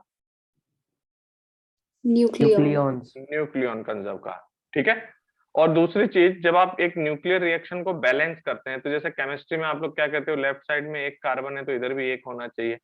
तो न्यूक्लियर रिएक्शंस कैसे बैलेंस होती हैं? तो जो आप यहाँ पर देख रहे हैं Z1 Z2 ये Z3 और Z4, तो न्यूक्लियर रिएक्शन बैलेंस करने के लिए एक तो आपको ये Z1 plus Z2 that is equals to Z3 plus Z4, एक तो ये होना चाहिए। और ऊपर बैलेंसिंग के लिए क्या होना चाहिए? A1 plus A2 equals to A3 plus A4। This is for balancing. किसके लिए हम लोग लिखते हैं ये? Balancing of nuclear reaction. तो न्यूक्लियर रिएक्शंस की बैलेंसिंग ऐसे की जाती है ना। अब देखो इसमें ये आपको एक दोनों कंडीशन अप्लाई करना होता है। हाँ, दोनों कंडीशन हम लोग देखते हैं, तब जाके आपको न्यूक्लियर रिएक्शन बैलेंसिंग बनाई जाती है, ठीक है। अब देखो, जैसे मैं आपको ये बता रहा हूँ ना कि मेरा ये बैलेंस होना चाहिए, तो ये देख के एक माइंड में मिसकंसेप्शन जाता है कि सर क्या आपने प्रोटॉन बैलेंस कर दिया है इसको लिखने का मतलब। तो देखो, इसको लिखने का मतलब प्रोटॉन बैलेंस हो कोई जरूरी नहीं है, क्योंकि कभी कभी क्या होता है कि यहाँ पर हम लोग कुछ हाइपोथेटिकल नंबर्स भी लिखते हैं। जैसे आपको पता है इलेक्ट्रॉन के लिए हम लोग ऐसे लिखते हैं -1 0, कभी देखा है आपने? स्टूडेंट्स आपसे पूछ रहा हूँ, कभी देखा है कि इलेक्ट्रॉन को ऐसे हम लोग रिप्रेजेंट करते हैं न्यूक्लियर रिएक्शन में? कैसे लिखते हैं? ई Yes. माइनस, नीचे -1 लिखते हैं, ऊपर 0 लिखते हैं। अच्छा, नहीं देखा हो तो मैं आपको बता देता हूँ। तो जैसे न्यूक्लियर रिएक्शंस में इलेक्ट्रॉन्स को अगर दिखाना है तो ऐसे दिखाते हैं। तो एक बार बताओ, इसका मतलब क्या ऐसा थोड़ी है कि इसमें -1 प्रोटॉन है? इसमें कोई -1 प्रोटॉन नहीं है। बैलेंसिंग के लिए हम लोग इसको ऐसा लिख के दिखाते हैं। बात मेरी समझ में आई क्या? जी सर। तो याद रखिएगा, न्यूक्लियर रिएक्शन में प्रोटॉन अनबैलेंस हो सकता है, न्यूट्रॉन अनबैलेंस हो सकता है, लेकिन न्यूक्लियॉन बैलेंस होना चाहिए। कौन बैलेंस होना चाहिए? तो ये बैलेंसिंग जरूर आपको दिखाई देगी। A1 plus A2 equals to A3 plus A4, और ये जो बैलेंसिंग है Z1 plus Z2 equals to Z3 plus Z4, इस बैलेंसिंग को दिखाने के लिए कई बार आप देखोगे, जैसे इलेक्ट्रॉन है उसको हमने लिखा -1 0, पॉजिट्रॉन कभी आएगा तो हम उसको ऐसे लिखेंगे +1 0, ठीक है। तो रिएक्शन में प्रोटॉन कम ज्यादा हो सकते हैं, न्यूट्रॉन कम ज्यादा हो सकते हैं, लेकिन बैलेंसिंग इस तरह से आती है। क्लियर है इतनी बात सबको? एक बार मुझे रिप्लाई कर दो, सामने कोई दिख नहीं रहे तो। यस क्लियर है इतना? ठीक है। तो याद रखना, मैंने ये मत बोलना कि सर ने प्रोटॉन बैलेंस कर दिया था। प्रोटॉन बैलेंस नहीं किया सर ने। सर ने बोला न्यूक्लियर रिएक्शन बैलेंस करने के लिए Z1 plus Z2 equals to Z3 plus Z4 होना चाहिए, ठीक है। लेकिन रिएक्शन में बैलेंसिंग किसकी होती है? नंबर ऑफ न्यूक्लियॉन्स की। और बाकी आपका चार्ज कंजर्व रहेगा, एंगुलर मोमेंटम ये सब कंजर्व रहेंगे, और साथ के साथ मास एनर्जी रिलेशन रहेगा। ओके, तो अब देखिए, जब कभी कोई न्यूक्लियर रिएक्शन होगा, अब हम अगले स्टेप पे चल रहे हैं। तो न्यूक्लियर रिएक्शन जब कभी होगा, ठीक है, तो उस रिएक्शन में मास एनर्जी इंटर कन्वर्जन होगा। तो हम इस रिएक्शन की Q वैल्यू डिफाइन कर रहे हैं। क्या बोलते हैं? Q value of reaction. ये Q वैल्यू क्या है पता है? Q वैल्यू ऑफ रिएक्शन का मतलब होता है energy associated by mass defect. Energy associated by mass defect of reaction. समझ में आई बात? तो पता है जो न्यूक्लियर रिएक्शंस होते हैं उसमें क्या होता है, रिएक्टेंट में पुराने न्यूक्लियाई नए न्यूक्लियाइज में जब कन्वर्ट हो जाते हैं तो आपको पता चलता है ये जो रिएक्शन है इसमें मास अनबैलेंसिंग हो सकती है। मतलब रिएक्टेंट्स का मास और प्रोडक्ट का मास बराबर नहीं होता है। इसका मतलब है कि कुछ मैटर या तो डेवलप हो सकता है या गायब हो सकता है। बात समझ गए? तो energy associated by mass defect of reaction is called as Q value. मतलब आप ये बताना चाह रहे हो कि आपकी इस दुनिया से कितना मैटर चला गया या कितना मैटर आ गया, उससे रिलेटेड जो एनर्जी होगी उसको हम Q value of the reaction बोलेंगे। बात समझ गए? तो Q वैल्यू को कैसे लिखते हैं? Q वैल्यू को ऐसे लिखते हैं, मास of reactant minus mass of products into C²। समझ में आई बात? अब आप इसको ऐसे भी लिख सकते हो, डेल्टा M C²। लेकिन डेल्टा M का मतलब क्या है? Mass of reactant minus mass of product. तो मुझे बताओ ये क्या रिएक्शन, ये रिलेशन क्या बताता है कि मास में कितनी कमी या इंक्रीमेंट हुई है, तो उसके करस्पॉन्डिंग एनर्जी जो है जो आएगी, that energy is called as Q value of the reaction. एक बार मुझे रिप्लाई कर दो, ये बात समझ में आ रही है? जितना मास डिफेक्ट से एसोसिएटेड एनर्जी होगी उसको हम Q value of the reaction बताएंगे। ये किस चीज की काउंटेबिलिटी है कि कितना मैटर गायब होके या कितना मैटर इस सिस्टम में प्रोड्यूस होने वाला है। तो कितना जाएगा या कितना आएगा, उससे एसोसिएटेड एनर्जी जो होगी उसको हम Q value of the reaction बोलेंगे। क्लियर है क्या? Yes, sir. Yes, sir. Yes, sir. ठीक है, तो मुझे बताइए Yes, sir. ये एनर्जी रिलीज कब होगी? जब आपका Q वैल्यू अगर पॉजिटिव आता है तो एनर्जी रिलीज होगी। एनर्जी रिलीज का मतलब क्या? आपके रिएक्टेंट्स में मास ज्यादा था और प्रोडक्ट में मास अगर कम है तो आप कहेंगे what, mass of reactants are greater than mass of product. तो इस सिचुएशन में मुझे बताइए कुछ मैटर इस दुनिया से गायब हो गया क्या? जी बिल्कुल सर। और कुछ मैटर अगर इस दुनिया से गायब हो गया है तो वो क्या प्रोड्यूस करेगा? एनर्जी। Energy. Energy. इसीलिए हम कह रहे हैं कि द एनर्जी रिलीज्ड कब होगी? जब मास of reactant will be greater than product. Products. तो अगर आपके पास एनर्जी रिलीज, याद रखना ये वो एनर्जी है जो मैटर दुनिया से गायब होकर एनर्जी में कन्वर्ट हो गया। ठीक है, तो अगर Q वैल्यू पॉजिटिव आता है तो हम कहेंगे एनर्जी रिलीज होगी, और अगर Q वैल्यू नेगेटिव आता है तो हम लोग कहेंगे एनर्जी एब्जॉर्ब होगी। एनर्जी क्या होगी? एब्जॉर्ब। एक बात बताइए, Q वैल्यू नेगेटिव का मतलब है कि आपका प्रोडक्ट का मास ज्यादा है। प्रोडक्ट का मास ज्यादा है तो कुछ तो मैटर बनाना है ना आपको दुनिया में। आपके पास दुनिया में कम मैटर था, वो ज्यादा मैटर में कन्वर्ट होगा, तो आपको बाहर से एनर्जी सप्लाई किए बगैर उतनी एनर्जी आप बिना सप्लाई के सिस्टम में मैटर तो नहीं बना सकते। यस और नो? जी सर। Yes, तो sir. Q value negative Yes, कब sir. आएगी? When mass of reactant are less than mass of products. तो अगर रिएक्टेंट का मास कम हो और प्रोडक्ट का मास ज्यादा हो तो आपको मैटर बनाना है। तो याद रखना फिर ये एनर्जी एब्जॉर्ब हो रही है तो आप क्या बोलेंगे पता है? Mod Q minimum energy will be required. आप इससे ज्यादा दे सकते हो, लेकिन अगर आपने इससे कम एनर्जी दी तो क्या होगा बताइए? इससे कम एनर्जी दी तो ये रिएक्शन पॉसिबल ही नहीं हो पाएगी। मेरी बात समझ में आई क्या इतनी? जी सर। Yes, sir. तो सिंपल सी बात है। अच्छा, इधर भी एक बात ध्यान रखना, ये जो डेल्टा एम है ना, ये डेल्टा एम आपका फाइनल माइनस इनिशियल नहीं है, ये this is initial minus final. Okay, yes sir. और डेल्टा एम को आप कह सकते हो this is what, mass defect of the reaction. इतनी बात समझ में आई क्या? Yes. Yes, sir. So your Q value of the reaction is mass of reactants minus product into C square। और आपको पता है अगर आप ये मासेस की वैल्यू AMU में डाल दें तो आपको एनर्जी किस यूनिट में मिल जाएगी? Electron. एनर्जी अगर आप AMU में डाल दें मास को तो C स्क्वायर को हटाकर 931.5 से मल्टीप्लाई कर देंगे। ओके, और Yes, उससे sir. आपको एनर्जी मेगा इलेक्ट्रॉन वोल्ट में मिल जाएगी। पता है अब यहाँ पर Q वैल्यू अगर पॉजिटिव आता है तो हम लोग कहते हैं दैट रिएक्शन इज स्पॉन्टेनियस। कैसा रिएक्शन है? स्पॉन्टेनियस। वो अपने आप हो जाएगी, आपको बाहर से कुछ सप्लाई करने की जरूरत नहीं है। लेकिन अगर आपका रिएक्शन का Q वैल्यू पॉजिटिव है तो आप कहेंगे कि रिएक्शन स्पॉन्टेनियस है। लेकिन अगर Q वैल्यू नेगेटिव है तो आपको बाहर से एनर्जी क्या करनी पड़ेगी? देनी पड़ेगी, तब जाके वो रिएक्शन होगा। तो कभी कभी हम आपसे पूछेंगे कि स्पॉन्टेनियस रिएक्शन के लिए क्या नेसेसरी है, तो क्या नेसेसरी है उस रिएक्शन की Q वैल्यू क्या होनी चाहिए? पॉजिटिव।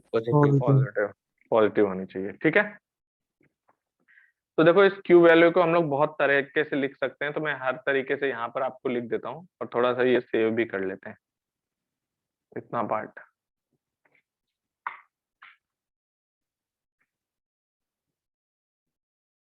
ओके,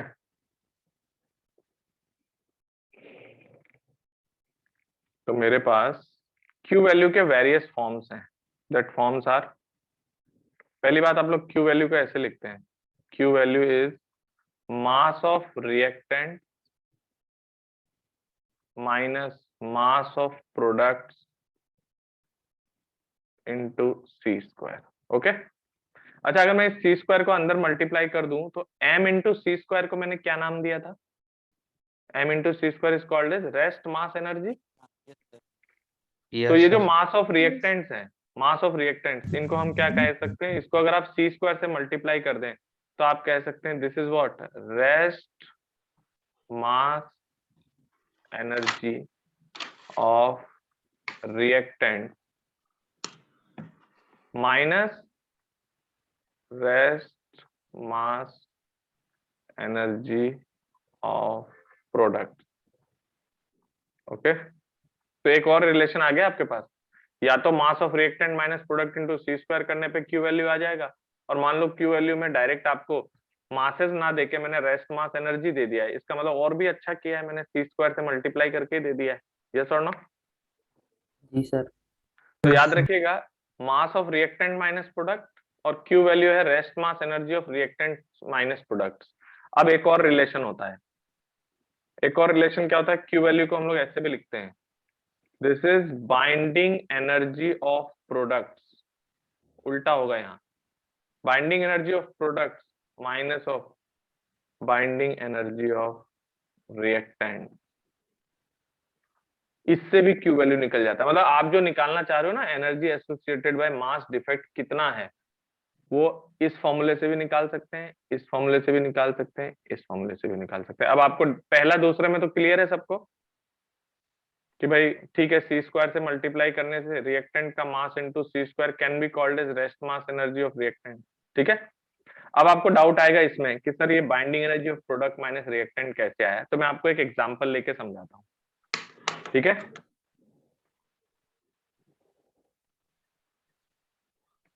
तो मेरे पास एक कंडीशन है, वो ये है, देखो मान लीजिए मेरे पास एक रिएक्शन है, suppose x 5 10 plus y 10 20, suppose ये फॉर्मेशन कर रहा है समथिंग z 15 30 का। ओके, पहले मुझे बताइए what is the Q value of this reaction. अगर सिंपल लिखें तो मुझे बताइए x कितना यूज हो रहा है, एक, y भी एक और z भी एक ही है। अब इन रिएक्शन में 2 3 भी हो सकते हैं, ठीक है, उसमें कोई दिक्कत नहीं है। तो जैसे सबसे पहली बात, मुझे अगर इसमें बताना है कि what is this Q value, तो मैं कैसे करूंगा, मेरे पास एक तो x है, तो mx हो गया रिएक्टेंट में, प्लस my हो गया रिएक्टेंट में, माइनस mz हो गया प्रोडक्ट में इनटू सी स्क्वायर। एक बार मुझे रिप्लाई कर दो, क्या ये बात समझ में आ रही है, क्यू वैल्यू इसके बराबर होगी? जी Yes, sir. sir. Sir yes तो क्यू वैल्यू कितना है, Q value is equal to mx plus my minus mz into C square.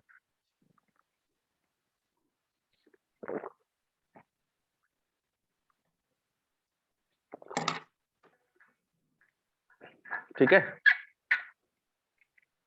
अच्छा आप देखो मैं इसी को, अच्छा एक बात बताइए, यही है ना क्यू वैल्यू आपकी? जी सर। ठीक है, अगर मैं इसको बाइंडिंग एनर्जी से समझाऊं तो देखना, मुझे बताइए what is the binding energy of X over here, what is the binding energy of X, इसका फॉर्मूला लिख रहा हूं मैं, आपको कभी पढ़ाया था binding energy of X, Z M P plus A minus Z M N minus M nucleus of X, M nucleus of X will be M X minus 5 M E into C square. कितने लोगों को दिखा कि ये पहली step सही है sir, binding energy of x यही है। Yes sir yes sir what is your binding energy of y? Binding energy of y is what? y में है आपका 10 तो प्रोटॉन है और उसमें 10 न्यूट्रॉन्स हैं, minus of my minus 10 me into C square. क्या कहते हो, this is the binding energy of x and y। Okay, yes sir अच्छा प्रोडक्ट में मैंने एक ही दिखाया तो एक ही लिख लो, और दो होते तो दो लिख लेते, तो मेरा प्रोडक्ट में z है। ओके, तो प्रोडक्ट में अगर z है तो मैं इसको क्या लिखूं बताइए, बाइंडिंग एनर्जी ऑफ 15 MP हाँ 15 mp plus 15 MN plus 15 mn minus of m of z minus of 15 me into C square. इतना समझ में आया? तो एक बार बताइए, इन दोनों को तो मैं ऐड कर देता हूं, तो ये रिएक्टेंट्स का बन जाएगा बाइंडिंग एनर्जी। Yes. और यहाँ प्रोडक्ट में जितने होंगे उन सबको ऐड कर लो, तो किनका बन जाएगा, प्रोडक्ट्स का। यहाँ पर एक ही है, लेकिन अगर दो होते तो दोनों ऐड कर देते। अब आप मुझे ये बताइए, इन प्रोडक्ट्स में से रिएक्टेंट्स को माइनस करने पे क्या आपको दिख रहा है कि क्यू वैल्यू जो है ये फॉर्मूला निकल के आ रहा है आपके पास? कैसे? जब आप प्रोडक्ट्स माइनस रिएक्टेंट करोगे तो मुझे बताइए 15 एमपी से 15 एमपी कट जाएगा, यस सर 15 एमएन से 15 एमएन कट जाएगा, यस सर और यस सर 15 एमई से 15 एमई कट जाएगा। यस सर यस अच्छा एक बात बताइए, प्रोडक्ट में से आप रिएक्टेंट्स को माइनस कर रहे हैं तो इनके आगे तो ये जो दिख रहे हैं ये तो प्लस में हो जाएंगे दोनों, बोलो। यस सर क्या आपको दिख रहा है? प्रोडक्ट में से रिएक्टेंट को माइनस करूंगा तो मेरे पास ये बचेगा, प्रोडक्ट में है आपका माइनस एमजेड बच रहा है और रिएक्टेंट्स में बच रहा है minus of minus MX minus minus M Y into C square. दिखा या नहीं? यस सर क्या यही आपका देखो क्यू वैल्यू यही है क्या? यस सर Yes, तो sir. सर तो आपको समझ में आ गया ये फॉर्मूले में उल्टा क्यों हो गया? बाइंडिंग एनर्जी ऑफ मासेस में तो रिएक्टेंट माइनस प्रोडक्ट्स हैं, लेकिन बाइंडिंग एनर्जी में कौन आ रहा है? बाइंडिंग एनर्जी में कौन आ रहा है? Products minus reactant. क्योंकि आप ये देख सकते हो, इधर देखो प्रोडक्ट वालों के सामने इधर माइनस होगा, रिएक्टेंट वालों के सामने इधर माइनस होगा, तो आपको रिएक्टेंट वाले तो प्लस में बनाने हैं और प्रोडक्ट वाला माइनस में बनाना है इस फॉर्मूले के अकॉर्डिंग। तो इस बाइंडिंग एनर्जी को हम कैसे मैनिपुलेट करें? तो प्रोडक्ट माइनस रिएक्टेंट। तो एक रिप्लाई मेरे को चाहिए यहाँ पे कि बाइंडिंग एनर्जी के मैंने 3 फॉर्मूले लिखे हैं, one corresponding to what? First is corresponding to mass of reactant minus mass of product into C square. Product second is rest mass energy of reactants minus products, लेकिन binding energy of product minus reactant. ठीक है? जी sir yes sir. तो आपके पास ये 3 फॉर्मूले हैं, तो ये फॉर्मूले यूज करना कोई टफ टास्क नहीं है, बहुत इजी है ना? तो मैं आपको कुछ क्वेश्चंस ऐसे ही बता रहा हूँ, हालांकि वो आप खुद कर सकते हैं। जैसे मान लो मैंने आपको एक क्वेश्चन दिया, सपोज मेरे पास एक एक्स न्यूक्लियस है, वो 2y से रिएक्ट करके z बना रहा है, ये एक न्यूक्लियर रिएक्शन है। ओके, मान लीजिए आपको क्वेश्चन में दिया है कि your mass of x is something 4.003, आपको मास ऑफ y दिया है सपोज 15.002, ये AMU में गिवन है। ओके, साइज ठीक है क्या बेटा? यस सर तो मेरा जो mz है, mz में आपको क्वेश्चन दिया है 34.000 AMU।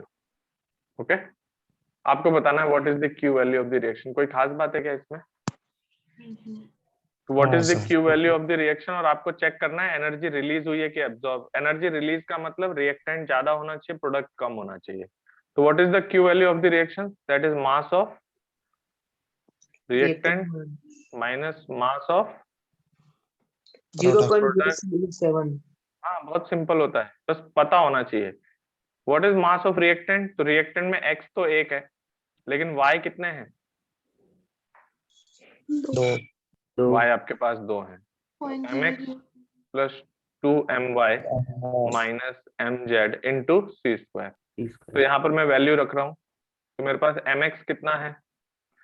4.003 plus 2 into 15.002 minus of 34.000 into C square. C square को हटा के 1 AMU इंटू सी स्क्वायर को रख दिया मैंने 931.5 mega electron volt. How much is the Q value of the reaction? बताइए, ये प्लस आ रहा है कि माइनस? Plus. प्लस आ रहा है 0.009 0.009। Yes sir 007. 7 आएगा 7 आ रहा है, 007 क्या नंबर आया है ना, into 931.5 mega electron volt. Clear? अच्छा ये देखो AMU में कितना कम मास गायब हुआ है, नहीं? लेकिन जो ये मास है ना, इससे एसोसिएटेड एनर्जी जरा निकालो कितनी आ रही है, इसको मल्टीप्लाई करके कैलकुलेटर से। 05. कितना? 6.5 मेगा इलेक्ट्रॉन वोल्ट। 6 या 60? 65. 65। कि 6 आ रहा है कि 65 आ रहा है? 6 sir. 6 आ रहा है सर, 6.5 6.5 6.5 मेगा इलेक्ट्रॉन वोल्ट। हालांकि याद रखो, एक आध डेसिमल और बताओ मेरे को।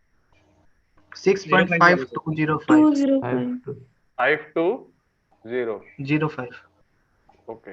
अच्छा इधर देखो, इस रिएक्शन में मास डिफेक्ट आपका पॉजिटिव है क्योंकि रिएक्टेंट का मास ज्यादा है, प्रोडक्ट का मास कम है। तो this much amount of energy is absorbed और रिलीज्ड।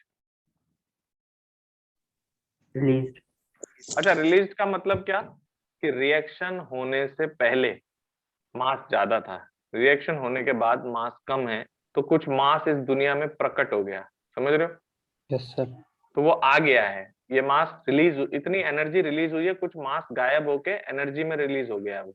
अब ये एनर्जी का क्या हुआ वो मैं अभी आपको बताऊंगा। फिलहाल हम अभी जो हमने जितनी भी इक्वेशंस लिखी हैं वो ये बता रही है कि ये एनर्जी कितनी आएगी, उसको निकालने के आपको 3 फॉर्मूले दे दिए, mass of reactant minus mass of product into C square, या rest mass energy of reactants minus rest mass energy of products. Okay,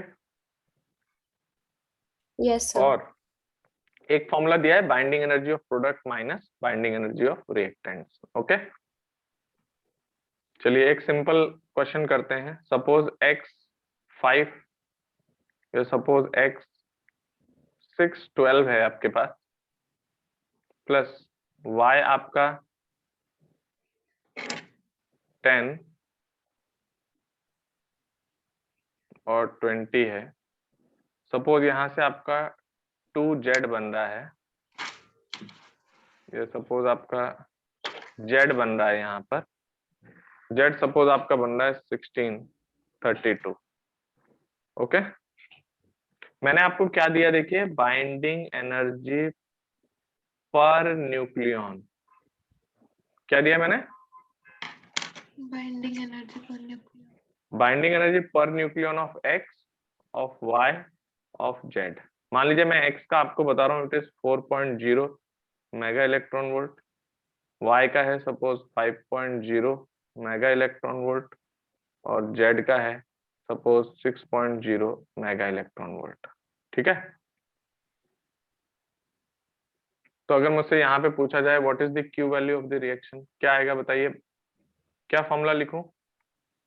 binding energy of product product minus binding energy of Reactant. Reactant, ये होगा आपका Q value. जरा देखो product में कौन है? Z, लेकिन जेड का आपका क्या दिया हुआ है? पर न्यूक्लियन दिया है ना, यस सर। लेकिन आपको जेड की बाइंडिंग एनर्जी रखनी है, ना कि binding energy per nucleon. Yes, तो it is your 32 multiply by 6 minus of 32 nucleons है ना इसमें। जी यस सर। सर। इसमें कितने हैं? 20 20 × 5 20 इंटू 5 प्लस प्लस 12 12 इंटू 4। 4 बताइए ये वैल्यू कितनी है और क्या पॉजिटिव है? पॉजिटिव है सर। 44 आ रहा है 44 सर। कितना? 44 44 मेगा इलेक्ट्रॉन वोल्ट 44 क्या है? Mega electron volt.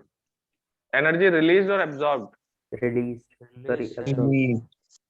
Energy released है, यानी मास गायब हुआ है क्या? Yes yes sir. Yes, sir. yes, तो sir. अगर इस क्वेश्चन में आपसे ये पूछ ले कि how much is the mass defect of this reaction, तो आप क्या बोलेंगे? सिंपल वे में आपको पता है mass defect into C square ही तो है क्यू वैल्यू। तो what is mass defect? That is Q by C C square. square. और अगर आप क्यू को किस यूनिट में रख दें?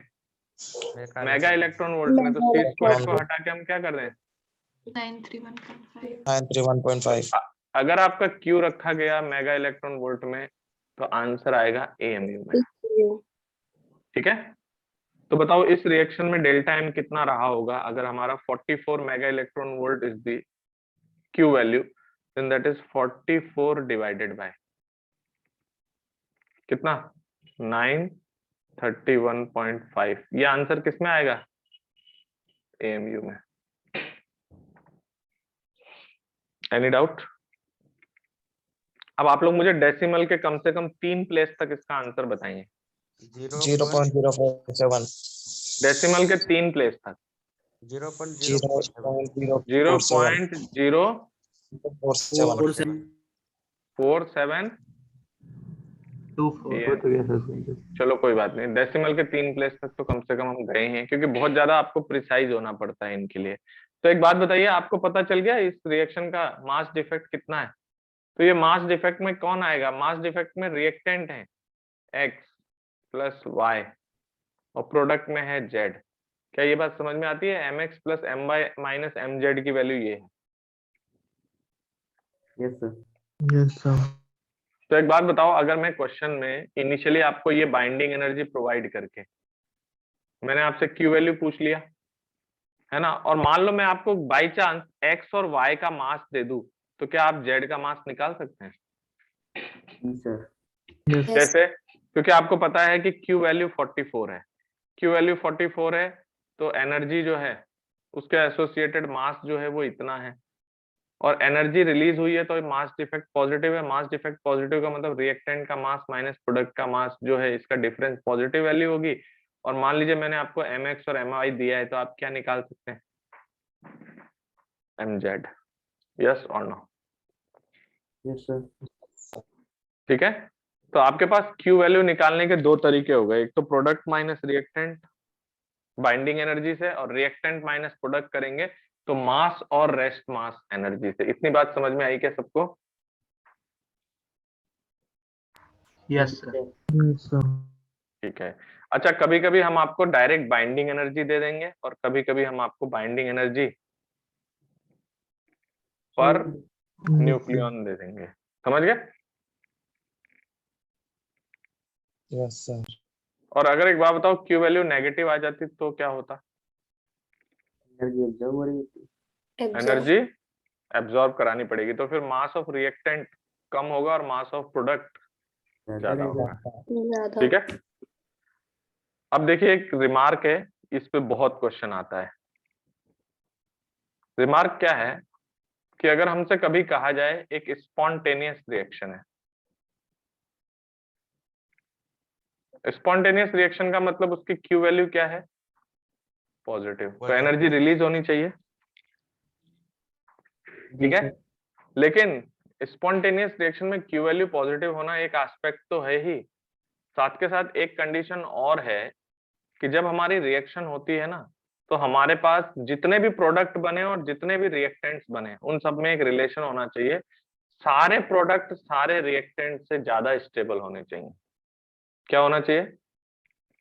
सारे प्रोडक्ट सारे सारे रिएक्टेंट से प्रोडक्ट सारे ज्यादा रिएक्टेंट स्टेबल। स्टेबल होना चाहिए। तो इंपॉर्टेंट पॉइंट क्या है? All the products न्यूक्लियाइज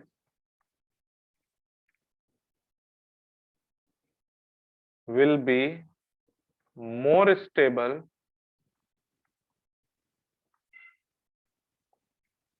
than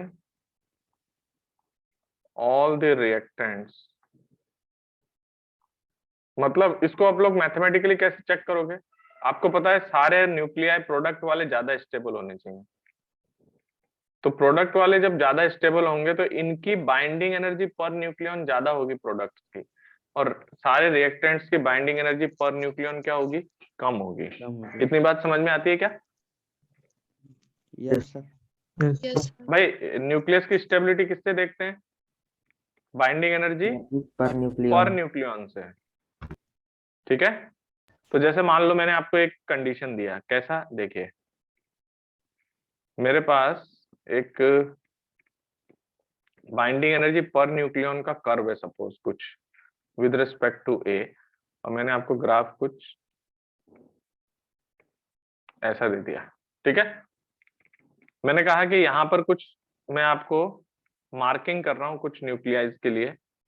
suppose ये हमारा Z है, ये मेरा X है, ये मेरा Y है, और यहाँ कहीं पे मेरा एक W है। पहले मैं आपको इनकी मार्किंग दिखा दूं कौन कहाँ पर है। Z सबसे टॉप पर है, X उसके नीचे है, Y सबसे नीचे है, और W जो है वो X और x और y के बीच में है। अब मैं कुछ रिएक्शंस लिख रहा हूं, आप लोग मुझे बताना क्या ये रिएक्शन पॉसिबल है। x प्लस y मतलब x का एक एटम और y का एक एटम मिलके z बना रहा है, क्या ये फिजिबल है? No sir. बताओ। No Yes. Sir. Yes, sir. Yes, sir. Yes, sir. क्योंकि आपको पता है कि z जो है वो x और y दोनों से ऊपर है ना? ऊपर है ना? हाँ सर, हो Yes, सकता है। sir. z जो है x y से दोनों से ऊपर है, तो दिस रिएक्शन इज फिजिबल। लेकिन अगर मैं इसका उल्टा लिखूं कि z is breaking into x plus y, तो ये स्पॉन्टेनियस रिएक्शन No. नहीं है। क्यों? क्योंकि z ज्यादा स्टेबल है और x और y कम स्टेबल है। कम स्टेबल है। कम और स्टेप. अगर आप और इस रिएक्शन की अगर आप Q वैल्यू निकालेंगे तो आपको दिख जाएगा कि वो नेगेटिव आएगी, है ना? अच्छा, अगर मैं ये कहूं कि मेरा 2x जो है वो z बना रहा है, क्या ये फिजिबल है? जी Yes. Sir. Yes. Yes, sir. हाँ सर, फिजिबल है। Yes, sir. फिजिबल है ना, क्योंकि 2x जो है, क्योंकि x में नंबर ऑफ न्यूक्लियॉन्स भी कम है, तो 2x मिलके z बनाया भी जा सकता है। ये एनर्जी एस्पेक्ट से भी सही है और न्यूक्लियॉन्स कंजर्वेशन के हिसाब से भी सही है। ठीक है, जैसा कि अगर मैं ऐसे लिख दूं कि x इज फॉर्मिंग 2z, ये नहीं हो सकता। Not क्यों? possible. एक कैसे बनाएगा उसको? क्योंकि x में तो नंबर ऑफ न्यूक्लियॉन कम है।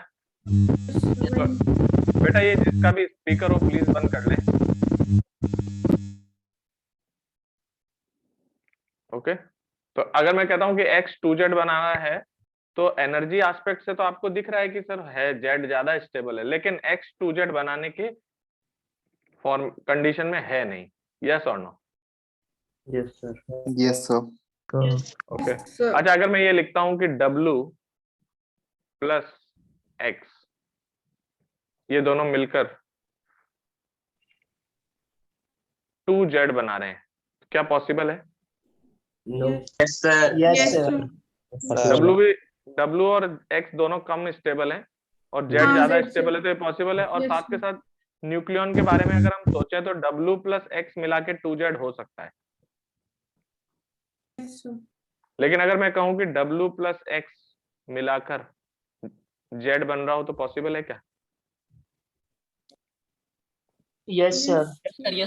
हाँ सर। नहीं है क्यों? बेटा, W के न्यूक्लियॉन तो पहले ही इतने ज्यादा हैं और W प्लस x के न्यूक्लियॉन मिला देंगे तो हम कहीं और आगे बढ़ेंगे कि पीछे जाएंगे? हो जाएगा और ज्यादा और Yes, ज्यादा ज्यादा होगा। हो जाएगा। Yes sir. तो W प्लस x मिलके 2z बन सकता है, लेकिन W प्लस x मिलके z नहीं बन सकता। नहीं बन सकता। बात समझ में आया? Yes sir. सर, तो Yes, हाँ, सर इसको हम न्यूक्लियन वाइज देख रहे हैं कि वो नहीं बन सकता, इसको एनर्जी वाइज देखे तो बन सकता है। एनर्जी वाइज बन सकता है, लेकिन nucleon conservation is also applicable over there. Yes. तो ये आप लिख सकते हो, ये इक्वेशन क्यों वैलिड नहीं है? बिकॉज न्यूक्लियन कंजर्वेशन से। समझ में आ रहा है? Yes sir. तो दो बातों पे ध्यान देना। एक तो ये ध्यान देना कि वो रिएक्शन जो है न्यूक्लियन वाइज भी फिजिबल हो पा रही है कि नहीं, और एनर्जी में तो आपको देखना ही पड़ेगा। जैसे अगर मैं यहाँ पर इस रिएक्शन को उल्टा लिख दूं कि 2z is forming W plus x, देखने में न्यूक्लियन वाइज तो ठीक लग रहा है, लेकिन x कम स्टेबल है और W कम स्टेबल है एज कंपेयर टू z। तो all the products nuclear must be more stable as compare to all the reactants. Yes और नो? समझ में आई बात? तो देखिए, हम लोग हमारे न्यूक्लियर रिएक्शन के ही एग्जांपल्स में सबसे पहले हम इस रिएक्शन में कुछ पॉइंट्स और ऐड कर लेते हैं, उसके बाद हम बात करेंगे। ठीक है, जैसे मान लो आपको कभी हमने न्यूक्लियर फिजन दे दिया, नाम सुना है कभी? जी sir. Yes sir. Nuclear fission क्या होता है? एक बड़ा न्यूक्लियाई किसमें टूट जाएगा? रिलेटिवली छोटे न्यूक्लियाइज में टूट जाएगा। लेकिन इस रिएक्शन में एक खास बात होती है, when slow neutrons are bombarded, slow neutrons are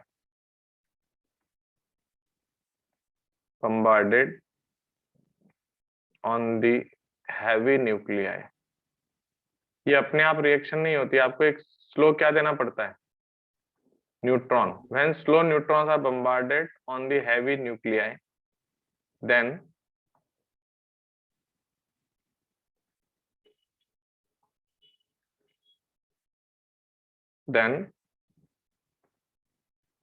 the heavy nuclei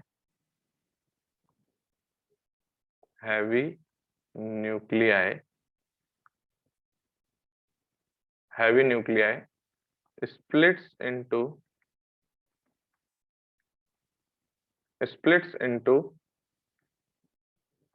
two small fragments. This segment, two small fragments, and energy is released.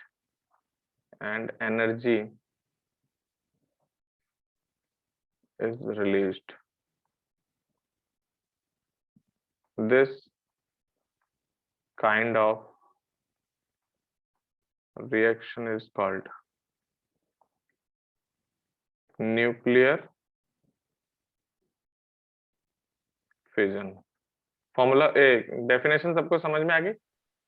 Definition में क्या है, एक हैवी न्यूक्लियस पे किसको बम्बार्ड करेंगे हम, किसको बम्बार्ड करेंगे, स्लो न्यूट्रॉन को।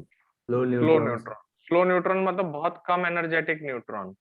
अगर हाई एनर्जेटिक न्यूट्रॉन इम्पिंज करते हैं ना तो वो भी रिएक्शन परफॉर्म नहीं कर पाता। ये प्रैक्टिकल ऑब्जर्वेशन है, ठीक है। तो आपने क्या किया, एक हैवी न्यूक्लियस पे स्मॉल न्यूट्रॉन को बम्बार्ड किया, तो वो न्यूट्रॉन क्या करेगा, उसके न्यूक्लियस में एंटर कर जाएगा और एंटर करके उसको दो फ्रेगमेंट्स में ब्रेक कर देगा और मास डिफेक्ट से एनर्जी रिलीज होगी। इस रिएक्शन को क्या कहा जाता है, न्यूक्लियर फिजन। ओके, तो देखो मैं आपको फिजन का एक एग्जांपल दे रहा हूँ। ऐसे बहुत सारे एलिमेंट्स होते हैं जो फिजन कर सकते हैं। मैं आपको एक एक रिएक्शन बता रहा हूँ। सपोज यूरेनियम 92-235, ओके, इस पे आपने एक न्यूट्रॉन बम्बार्ड किया 0n1, ठीक है। तो ये बम्बार्ड होने पे पता है क्या होता है, ये न्यूट्रॉन इसके न्यूक्लियस में एंटर कर जाता है, तो ये बना लेता है यूरेनियम 92-236, और ये बहुत ज्यादा अनस्टेबल होता है और ये स्प्लिट कर जाता है दो टुकड़ों में। तो ये जो दो फ्रेगमेंट्स हैं वो भी बहुत तरीके के बन सकते हैं अलग अलग, लेकिन मैं आपको कुछ एग्जांपल में एक पर्टिकुलर एग्जांपल लिख रहा हूँ। मान लीजिए बेरियम 56-141 प्लस क्रिप्टॉन 36-92 और साथ में 3 न्यूट्रॉन बाहर निकलते हैं, ठीक है। और ऐसा होने पर मास डिफेक्ट होता है और मास डिफेक्ट से क्या रिलीज होती है, एनर्जी, ये क्यू वैल्यू। और डेफिनेटली मास डिफेक्ट है तो एनर्जी रिलीज होती है। लेकिन इंपॉर्टेंट बात है, इस रिएक्शन को कौन इनिशिएट करता है, स्लो न्यूट्रॉन। कौन इसको इनिशिएट करता है, स्लो न्यूट्रॉन। कभी आ जाए ना फास्ट न्यूट्रॉन, तो फास्ट न्यूट्रॉन इस रिएक्शन को परफॉर्म नहीं कर सकता। तो मुझे बताइए ओवरऑल रिएक्शन ये हुआ ना, ये आपका रिएक्टेंट है और ये प्रोडक्ट है, ओके। Yes sir. पता है आपको लगभग कितनी एनर्जी निकलती है, 200 मेगा इलेक्ट्रॉन वोल्ट ऑर्डर की एनर्जी निकलती है एक रिएक्शन से। कितनी निकलती है, लगभग 100 मेगा इलेक्ट्रॉन वोल्ट। अच्छा इसको रट मत लेना, 200 मेगा इलेक्ट्रॉन वोल्ट। क्वेश्चन में आपको मासेस और कंडीशंस दी होंगी, उससे हम कैलकुलेट करेंगे। बट अगर क्वेश्चन आपसे ये बोलता है कि लगभग कितनी एनर्जी एक फिजन रिएक्शन से आती है, कितनी आती है एक फिजन रिएक्शन से लगभग energy, 200 mega volt, 200 mega electron volt, 200 mega electron volt, इतनी एनर्जी रिलीज होती है, ठीक है। अच्छा इस एनर्जी को लिखने के लिए आपके पास बहुत सारे तरीके हैं। अगर आपसे कोई कहे what is the Q value of the reaction, तो आप कहोगे sir mass of reactant minus product. मुझे बताइए रिएक्टेंट में कौन है, यूरेनियम प्लस एक न्यूट्रॉन। प्रोडक्ट में कौन है, mass of barium plus mass of krypton plus 3 mass of neutron into c²। याद रखना मैं इस रिएक्शन के करस्पॉन्डिंग लिख रहा हूँ। क्वेश्चन में यहाँ जीनॉन, स्ट्रोंशियम, इस तरह से अलग अलग आपको पेयर्स दिए जा सकते हैं, तो आपको उनको रखना पड़ेगा।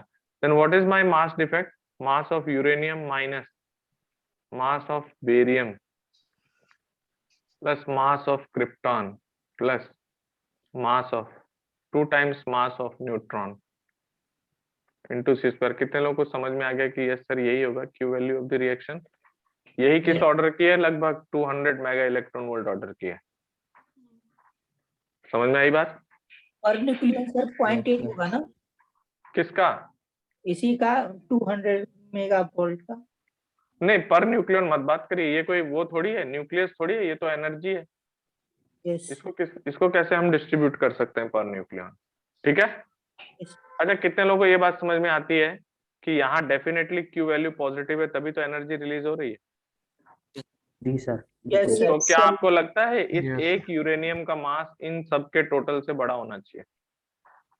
बिल्कुल। ऐसा Yes, एक बार sir. एक बार जे एडवांस में क्वेश्चन आया, उन्होंने कोई हाइपोथेटिकल इक्वेशन लिख दी, फिर उसमें कहा कि ये फिजन रिएक्शन को रिप्रेजेंट करता है, तो कौन सा ऑर्डर सही होगा? तो उसमें एक ऑर्डर ऐसे है, रिएक्टेंट का मास जो है इन तीनों इस टोटल से ज्यादा होना चाहिए, तो mass of barium plus mass of krypton plus 2 times mass of neutron. तो ये वैल्यू ज्यादा होनी चाहिए, तभी ये क्यू वैल्यू। यस और नो? Yes sir.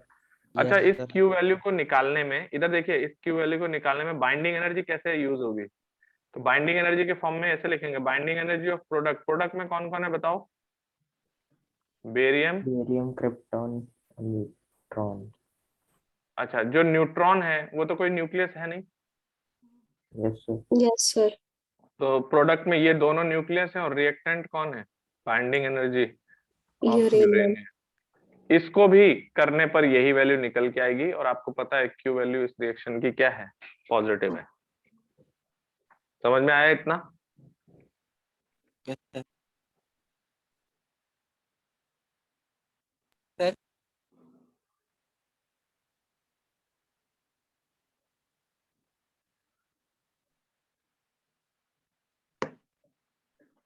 क्लियर है सबको इतना? Yes sir. सर एक लास्ट वाले फ्रेगमेंट में डाउट था सर। ये डाउट है ना, न्यूट्रॉन क्यों नहीं आया? नो सर, मतलब ये इसके लास्ट वाले टॉपिक में सर, इसके पीछे वाले। इसके पीछे वाले में क्या डाउट है? सर उसमें अगर क्या डाउट है? सपोज कोई भी एक और न्यूक्लियस वाइज वो सही हो सर, और पूछे कि इज इट पॉसिबल, तो उसको सर ट्रू मारेंगे या फॉल्स? नहीं है, मैंने क्या बोला, अगर वो न्यूक्लियन वाइज सही है लेकिन स्टेबिलिटी वाइज सही नहीं है, तो फिर हमने फॉल्स कर दिया उसको। क्लियर है? सर एक बार रिपीट कीजिएगा सर, आवाज आपका थोड़ा सा कट गया। मैं ये कह रहा हूं, अगर वो न्यूक्लियन वाइज सही है इक्वेशन, लेकिन एनर्जी वाइज प्रोडक्ट स्टेबल नहीं है, तो वो स्पॉन्टेनियस रिएक्शन नहीं है। अगर सारे प्रोडक्ट सारे रिएक्टेंट से ज्यादा स्टेबल नहीं है, तो स्टेबिलिटी के कंडीशन से वो रिएक्शन फिजिबल नहीं होगी, that will not be spontaneous reaction. समझ गए? Okay sir. अच्छा, इधर देखो, अब बहुत सारी बातें बोलनी होती है मॉडर्न फिजिक्स में। अब देखो, ये आपके पास यूरेनियम की रिएक्शन हो गई, एनर्जी रिलीज भी होकर आ गई। अच्छा, आपके मन में ये डाउट आया होगा कि सर जब मास ऑफ रिएक्टेंट माइनस प्रोडक्ट है, तब तो न्यूट्रॉन हमें दिख रहा है ना?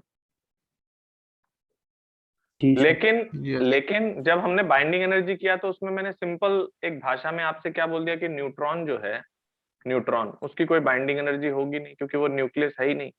तो आपके बाइंडिंग एनर्जी में प्रोडक्ट में हो गया बेरियम और क्रिप्टॉन, और रिएक्टेंट में कौन हो गया? यूरेनियम। समझ गए? Yes sir. तो इसी से आपका क्या आ जाएगा? क्यू वैल्यू आ जाएगा।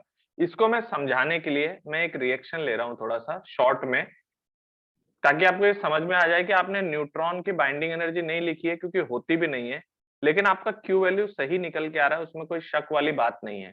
मतलब अगर मैं इन दोनों से माइनस करके निकालूं, तो ये इक्वेशन आ जानी चाहिए। ठीक है? तो देखो, मैं आपको एक सिंपल एग्जांपल से समझा रहा हूं। सपोज कार्बन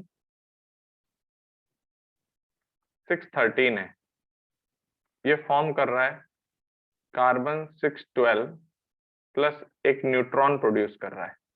ओके, एक सिंपल सा एग्जांपल लिया है मैंने। ओके, इसमें आप 2-3 चीजें भी मिला सकते हो। अच्छा, मुझे बताइए, इस रिएक्शन का ये कार्बन 13 है, ये कार्बन 12 है और ये है। अगर मुझे इस रिएक्शन की क्यू वैल्यू लिखनी हो तो क्या लिखूंगा मैं?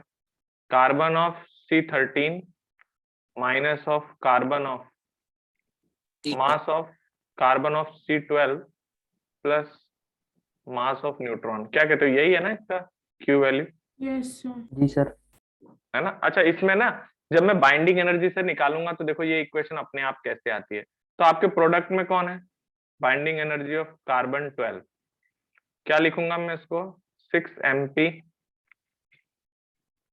Plus 6 Mn minus of mass of carbon 12 minus of 6 Me into C²। ये तो किसका आया? कार्बन 12 का। और प्रोडक्ट में कौन है? कार्बन 13। कार्बन 13 में प्रोटॉन तो है 6 लेकिन न्यूट्रॉन है 7। सबको सुनाई दे रही मेरी आवाज? जी sir. Yes sir. Minus of mass of carbon 13 plus 6 Me into C²। देखो प्रोडक्ट रिएक्टेंट में यही दोनों है ना। मैंने न्यूट्रॉन भी है प्रोडक्ट में लेकिन बाइंडिंग एनर्जी में नहीं है। लेकिन ध्यान से देखो आप, अगर आप इससे इसको माइनस करते हैं, ठीक है, देखो अपने आप ये इक्वेशन दिखेगी आपको।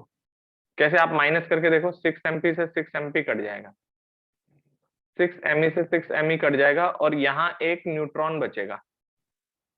बच रहा है क्या? देखो यस सर। Yes sir. तो प्रोडक्ट में कौन है? कार्बन 12। ये प्रोडक्ट में है, उल्टा माइनस करना पड़ेगा। ये प्रोडक्ट में ये है, रिएक्टेंट में ये है। इसमें से इसको माइनस करो, इसमें से इसको माइनस करेंगे तो 6 MP कट जाएगा, एक बचेगा minus Mn minus of M of carbon C12 और प्लस में बचेगा कार्बन C13। कुछ समझ में आया? देखो ये equation into C², product minus reactant करने से ये आ गया, ये इक्वेशन। यस और no? Yes sir. Yes sir. तो यहां से मैं आपको ये समझाना चाह रहा हूं कि अगर प्रोडक्ट में कभी न्यूट्रॉन और प्रोटॉन आ जाए ना अलग से, तो ना प्रोटॉन की बाइंडिंग एनर्जी होती है ना न्यूट्रॉन की। लेकिन जब आप मास डिफेक्ट लिखेंगे तो उसमें सबका मास लिखना पड़ेगा। लेकिन जब आप बाइंडिंग एनर्जी माइनस कर रहे होंगे तो उस केस में वो न्यूट्रॉन प्रोटॉन अपने आप देखो रिएक्शन में प्रोड्यूस हो जाएंगे।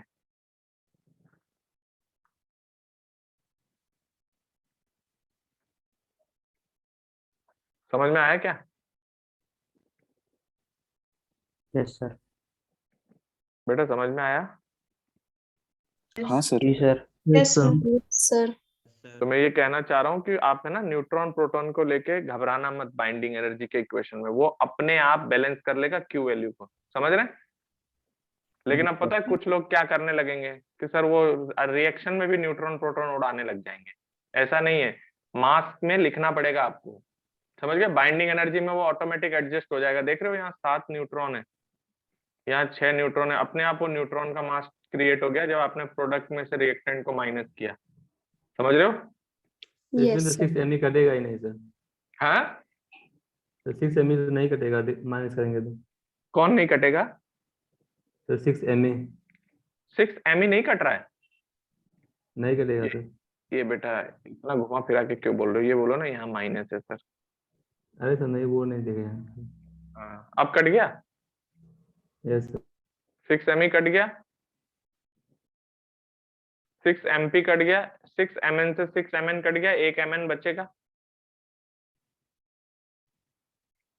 Okay sir. तो एक बार मुझे रिप्लाई कर दो, ये बात सबको समझ में आ गई कि बाइंडिंग एनर्जी लिखते वक्त न्यूट्रॉन प्रोटॉन से घबराना नहीं है, वो अपने आप आ जाएंगे। लेकिन बाइंडिंग एनर्जी में मास में आपको लेना पड़ेगा। ओके जी सर सर। हाइड्रोजन H+ है तो न्यूक्लियस है, तो उसमें बाइंडिंग एनर्जी लेंगे। नहीं, हाइड्रोजन सही मायने में हाइड्रोजन का न्यूक्लियस की तरह कंसिडर ही नहीं होता है, वो एक सिंगल प्रोटॉन है। ठीक है? Okay sir. Okay sir. उसके अलावा जो भी आते हैं ना नंबर 2 से, वो सब न्यूक्लियस होते हैं। तो हाइड्रोजन और आपका क्या कहते हैं, मतलब 1 प्रोटॉन और एक न्यूट्रॉन को बाइंडिंग एनर्जी के एक्सप्रेशन में अपने आप वो एडजस्ट हो जाएंगे। क्या ये बात सबको समझ में आ गई? Yes, sir. Yes, sir. ठीक है, तो ये आपकी Okay, जो रिएक्शन है इसमें हम आपको मासेस या बाइंडिंग एनर्जी दे दे तो आप रिएक्शन की क्यू वैल्यू निकाल सकते हो। ठीक है, अब आप देख रहे हो इस फिजन रिएक्शन में आपके पास एक्स्ट्रा 3 न्यूट्रॉन प्रोड्यूस हुए हैं।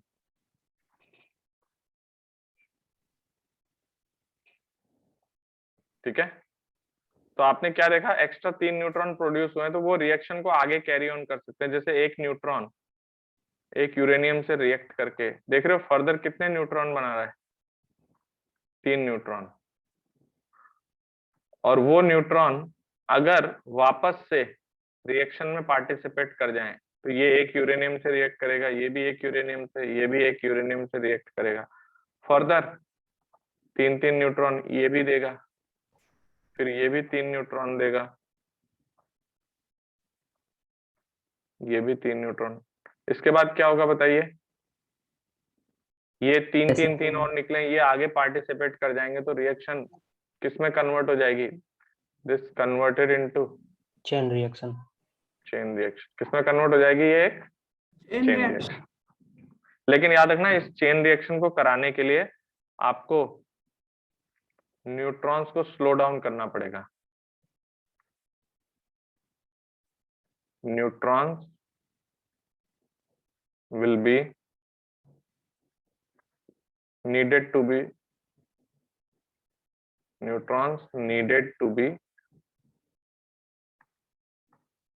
slow down। तो न्यूट्रॉन्स को क्या करना पड़ेगा, स्लो डाउन करने का। और स्लो डाउन करने के लिए हम यूज करते हैं मॉडरेटर। क्या यूज करते हैं, मॉडरेटर्स। मॉडरेटर्स होते हैं जैसे हाइड्रोजन यूज कर लिया, ड्यूटीरियम यूज कर लिया, पैराफिन्स यूज कर लिया मॉडरेटर्स के फॉर्म में। तो हम लोग न्यूट्रॉन्स को स्लो डाउन करना पड़ेगा, नहीं तो वो रिएक्शन आगे परफॉर्म नहीं कर सकता। हाँ, कुछ पूछ रहे थे। सर अगर सर फास्ट बम्बार्डमेंट करवाया जाए न्यूट्रॉन का तो फिर क्या होगा? कुछ नहीं होगा। प्रैक्टिकल ऑब्जर्वेशन है कि न्यूक्लियर फिजन रिएक्शन तो नहीं होगा वहां पे, क्योंकि वो न्यूट्रॉन जो है वो यूरेनियम के या जो भी फिजन परफॉर्म करते हैं, जैसे थोरियम है और भी एलिमेंट जो शो करते हैं न्यूक्लियर फिजन, उनमें फास्ट न्यूट्रॉन इस रिएक्शन को इनिशिएट नहीं कर पाते। फैक्ट का Okay, मतलब समझते हो, Yes, sir. ये प्रैक्टिकली देखा गया है कि स्लो न्यूट्रॉन ही परफॉर्म कर पाते हैं, फास्ट न्यूट्रॉन परफॉर्म नहीं कर पाते हैं। ठीक है, Okay, sir. तो ये जो मॉडरेटर्स हैं, ये मॉडरेटर्स न्यूट्रॉन्स को क्या करते हैं, स्लो डाउन, और स्लो डाउन करने के बाद ये किसमें कन्वर्ट हो जाता है, चेन रिएक्शन। ओके, और अब आप देख सकते हो ये चेन रिएक्शन में जैसे जैसे न्यूट्रॉन्स के नंबर बढ़ते जा रहे हैं, बढ़ते जा रहे हैं क्या, तो रिएक्शन का अच्छा। रेट क्या होते जाएगा, बढ़ेगा। फास्ट होता जाएगा। ठीक है, तो इनको फर्स्ट जनरेशन कहा जाता है न्यूट्रॉन्स का। इनको क्या बोलेंगे, सेकंड जनरेशन। और यहां पर आपका जो रिप्रोडक्शन रेशियो है, ठीक है, रिप्रोडक्शन रेशियो आर, उसका मतलब होता है number of neutrons in a generation divided by number of neutrons in previous generation। क्या है ये, क्या ये बात समझ में आ रही, किसी जनरेशन में number of neutrons divided by उसके प्रीवियस जनरेशन में जो न्यूट्रॉन्स के नंबर है, वो इसका रिप्रोडक्शन रेशियो कहलाता है। अगर आप इस आर को 1 से बड़ा रखते हैं तो इसको कहा जाता है अनकंट्रोल्ड चेन रिएक्शन। क्या बोलते हैं इसको, Controlled chain reaction. अनकंट्रोल्ड है। जैसा कि आपको किसमें पाया जाता है, जो आपने सुना है atom bomb, Yes, sir. Yes sir atom yes atom bomb में जो ये रिएक्शन होगी ना, अनकंट्रोल्ड न्यूक्लियर फिजन रिएक्शन, वो अनकंट्रोल्ड होगी। लेकिन अगर आप R इक्वल्स टू 1 पे यूज करते हैं तो हम लोग बोलते हैं इसको कंट्रोल्ड चेन रिएक्शन। क्या बोलते हैं, controlled chain reaction. Power plant में होती है सर। ये आपको न्यूक्लियर पावर प्लांट में मिलती है। जो आपने सुना ही होगा, न्यूक्लियर पावर प्लांट जहाँ बिजली बनाने का काम होता है ना। तो वहाँ कंट्रोल्ड चेन रिएक्शन होती है और कंट्रोल करने के लिए कैडमियम रॉड्स यूज किए जाते हैं। कंट्रोलर के फॉर्म में कौन यूज किया जाता है? Cadmium rod. कैडमियम रॉड्स क्या करती हैं? न्यूट्रॉन्स को एब्जॉर्ब कर लेती हैं।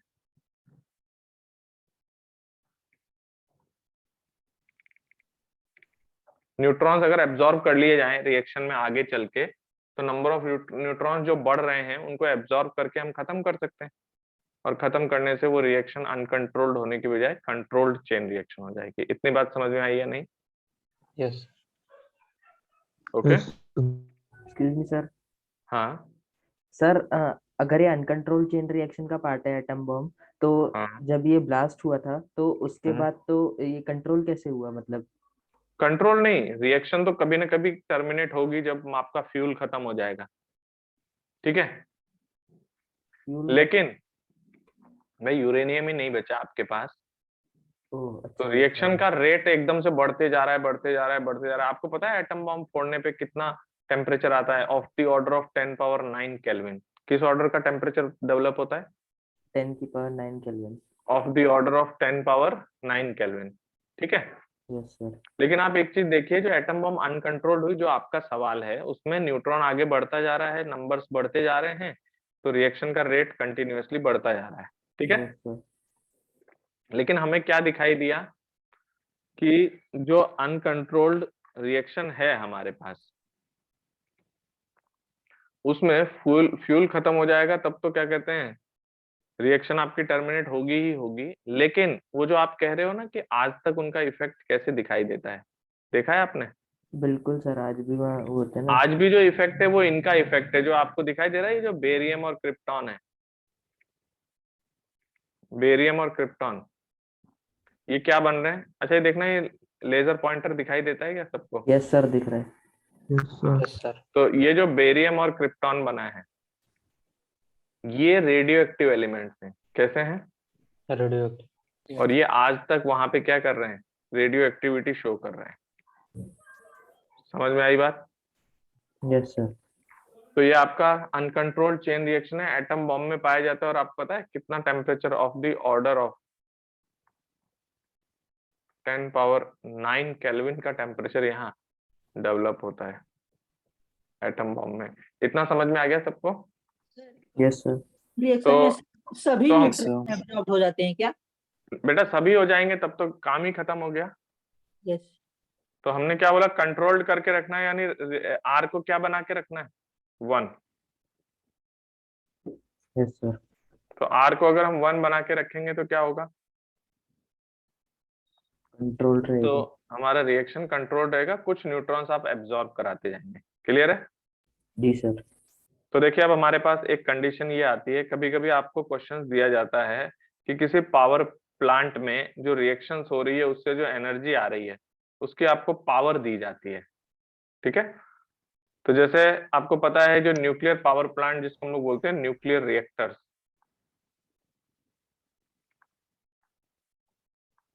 तो न्यूक्लियर रिएक्टर से कभी आपको अगर पावर एस्टिमेट करनी है तो कैसे करेंगे? बहुत सिंपल है, यूनिटरी मेथड है। पावर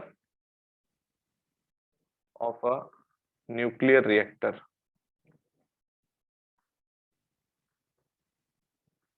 तो मुझे एक बात बताइए, अगर Q is the energy from one reaction, energy from one reaction, अगर एक रिएक्शन से एनर्जी कितनी आ रही है? Q। और अगर मैं कह दूं कि वहां पर dN/dt is the number of reactions पर सेकेंड, नंबर ऑफ रिएक्शंस पर second, number of fission reactions पर सेकेंड, तो अगर हम पावर की बात करें तो पर सेकंड कितनी एनर्जी निकलेगी? इसको इससे मल्टीप्लाई कर दो। यस और नो? Yes sir. तो मेरे पास पावर प्लांट की जो पावर होगी वो नंबर ऑफ रिएक्शंस पर सेकंड मल्टीप्लाई बाय Q कर देंगे। और कभी कभी है ना उस सिस्टम में कुछ एनर्जीज के लॉसेस भी हो सकते हैं, तो क्वेश्चन में आपको एफिशिएंसी गिवन हो सकती है, ठीक है। क्या गिवन हो सकती है? एफिशिएंसी। तो मान लीजिए आपको दिया हुआ है कि ईटा इज द एफिशिएंसी। तो पता है what is the power plants power? That is eta into dn by dt into q। Simple calculation है। ये पावर है। जैसे मान लो मैंने आपसे कहा कि 10% एफिशिएंसी है, तो ईटा की वैल्यू कितनी हुई? 10/100। ओके। और अब आपको पता है नंबर ऑफ रिएक्शंस पर सेकंड आपको पता चल जाए और क्यू पता चल जाए, तो अगर आप इन दोनों से मल्टीप्लाई कर देंगे तो आपको क्या मिल जाएगा? Power of the nuclear reactor. Okay. Yes sir. अगर एफिशिएंसी नहीं गिवन हो तो आप 100 मानना। If efficiency is not given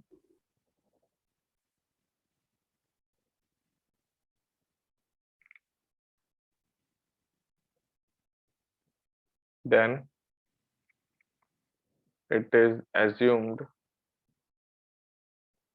how much? 100%। यानी ईटा की वैल्यू क्या हो जाएगी? 1। जैसे मैं एक सिंपल एग्जांपल देता हूं। अगर आपको पता चल जाए कि क्यू वैल्यू मान लीजिए 200 मेगा इलेक्ट्रॉन वोल्ट है, और मैंने आपसे कहा कि न्यूक्लियर पावर प्लांट की जो पावर है वो 10 मेगावाट है, तो बताइए नंबर ऑफ रिएक्शंस पर सेकंड कितने चाहिए होंगे? तो आपको चाहिए नंबर ऑफ रिएक्शंस पर सेकंड। तो कुछ भी नहीं करना है, और पावर इक्वल्स टू नंबर्स पर सेकंड इनटू क्यू। मैंने एफिशिएंसी नहीं दिया तो कितना मान लिया मैंने? 100%। और क्वेश्चन में आपसे बोले कि 10% जो है वही कन्वर्ट हो पाता है, तो फिर आप 10/100 कर देंगे उसको। तो पावर आपका कितना दिया? 10 megawatt. 10 into 10⁶, that is equals to dn by dt is the number of reactions per second into q। q हो गया 200 मेगा इलेक्ट्रॉन वोल्ट। मेगा होता है 10⁶, इलेक्ट्रॉन वोल्ट होता है 1.6 into 10⁻⁻19 जूल। आपको पता है यहाँ से आपका dn by dt कैलकुलेट हो जाएगा, and this much amount of per second. समझ में आया क्या? Any doubt? No sir. Clear है इतना? जी सर। तो कुछ भी कोई खास बात नहीं है मैथमेटिकल कैलकुलेशन में, इस सिंपल से ये कैलकुलेशन परफॉर्म की जाती है। इतना समझ में आया? Yes sir. अच्छा, अब जैसे ये नंबर ऑफ रिएक्शंस पर सेकंड आ गए, अब मान लो मुझे ये कहा जाए कि 5 घंटे तक पावर प्लांट चलाना है, तो ये नंबर पर सेकंड से 5 आवर्स को मल्टीप्लाई कर देंगे तो क्या मिल जाएगा? दिन भर में 5 घंटे में कितनी रिएक्शन करानी होगी? ओके। Yes sir. अब मान लीजिए 5 घंटे में जितनी रिएक्शंस आपको पता चल गया, मैं पूछूं 5 घंटे में कितना यूरेनियम काम आएगा, तो आपको पता चल गया एक रिएक्शन में 1 यूरेनियम चाहिए, तो 5 घंटे में टोटल रिएक्शन निकाल के टोटल यूरेनियम के नंबर आ गए आपके पास। Yes sir. तो उस नंबर को 1 यूरेनियम के मास से मल्टीप्लाई कर दो, आपको पता चल जाएगा कितना यूरेनियम का मास चाहिए 5 घंटे के लिए। यस और नो? Yes sir. ठीक है, तो सिंपल चीज है। इसके बाद हमारा नेक्स्ट टॉपिक आता है, दैट इज न्यूक्लियर फिजन के बाद न्यूक्लियर फ्यूजन। 4 मिनट बचे। 4 मिनट बचे हैं क्या? कितने घंटे क्लास? बस यहीं तक रखते हैं, है ना? तो आज के लिए इतना काफी है। Yes sir. Yes Yes, sir. sir. तो देखो मैंने जो दीजिएगा। होमवर्क दिया है वो नेक्स्ट क्लास में करके ले आना, ठीक है? Yes sir. पीडीएफ सेंड कर दीजिए। हाँ, इसका होमवर्क आपको नेक्स्ट क्लास में मिल जाएगा, और याद रखना नेक्स्ट वीक में अपने को कंप्लीट करना है इसको, ठीक है? Okay sir.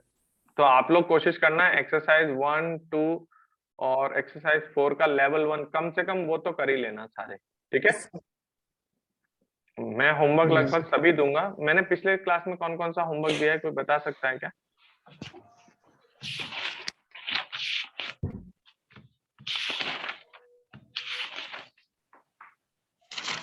सर एक्सरसाइज 1 पूरी हो गई है। एक्सरसाइज 1 छुट्टी दिया था। है ना, कुछ थोड़े थोड़े क्वेश्चंस बचे हुए हैं। ओके, तो मैं आपको जरा ये न्यूक्लियर वाले कुछ क्वेश्चंस ऐड कर देता हूं, है ना? क्योंकि छोटे छोटे क्वेश्चंस होते हैं तो आप कर सकते हैं।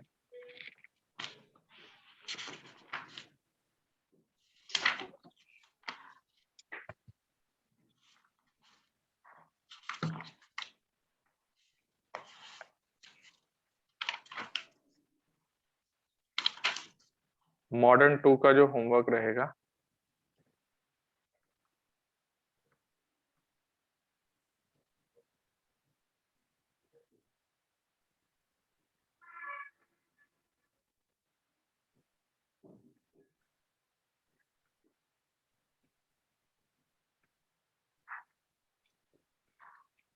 वन मिनट है ना।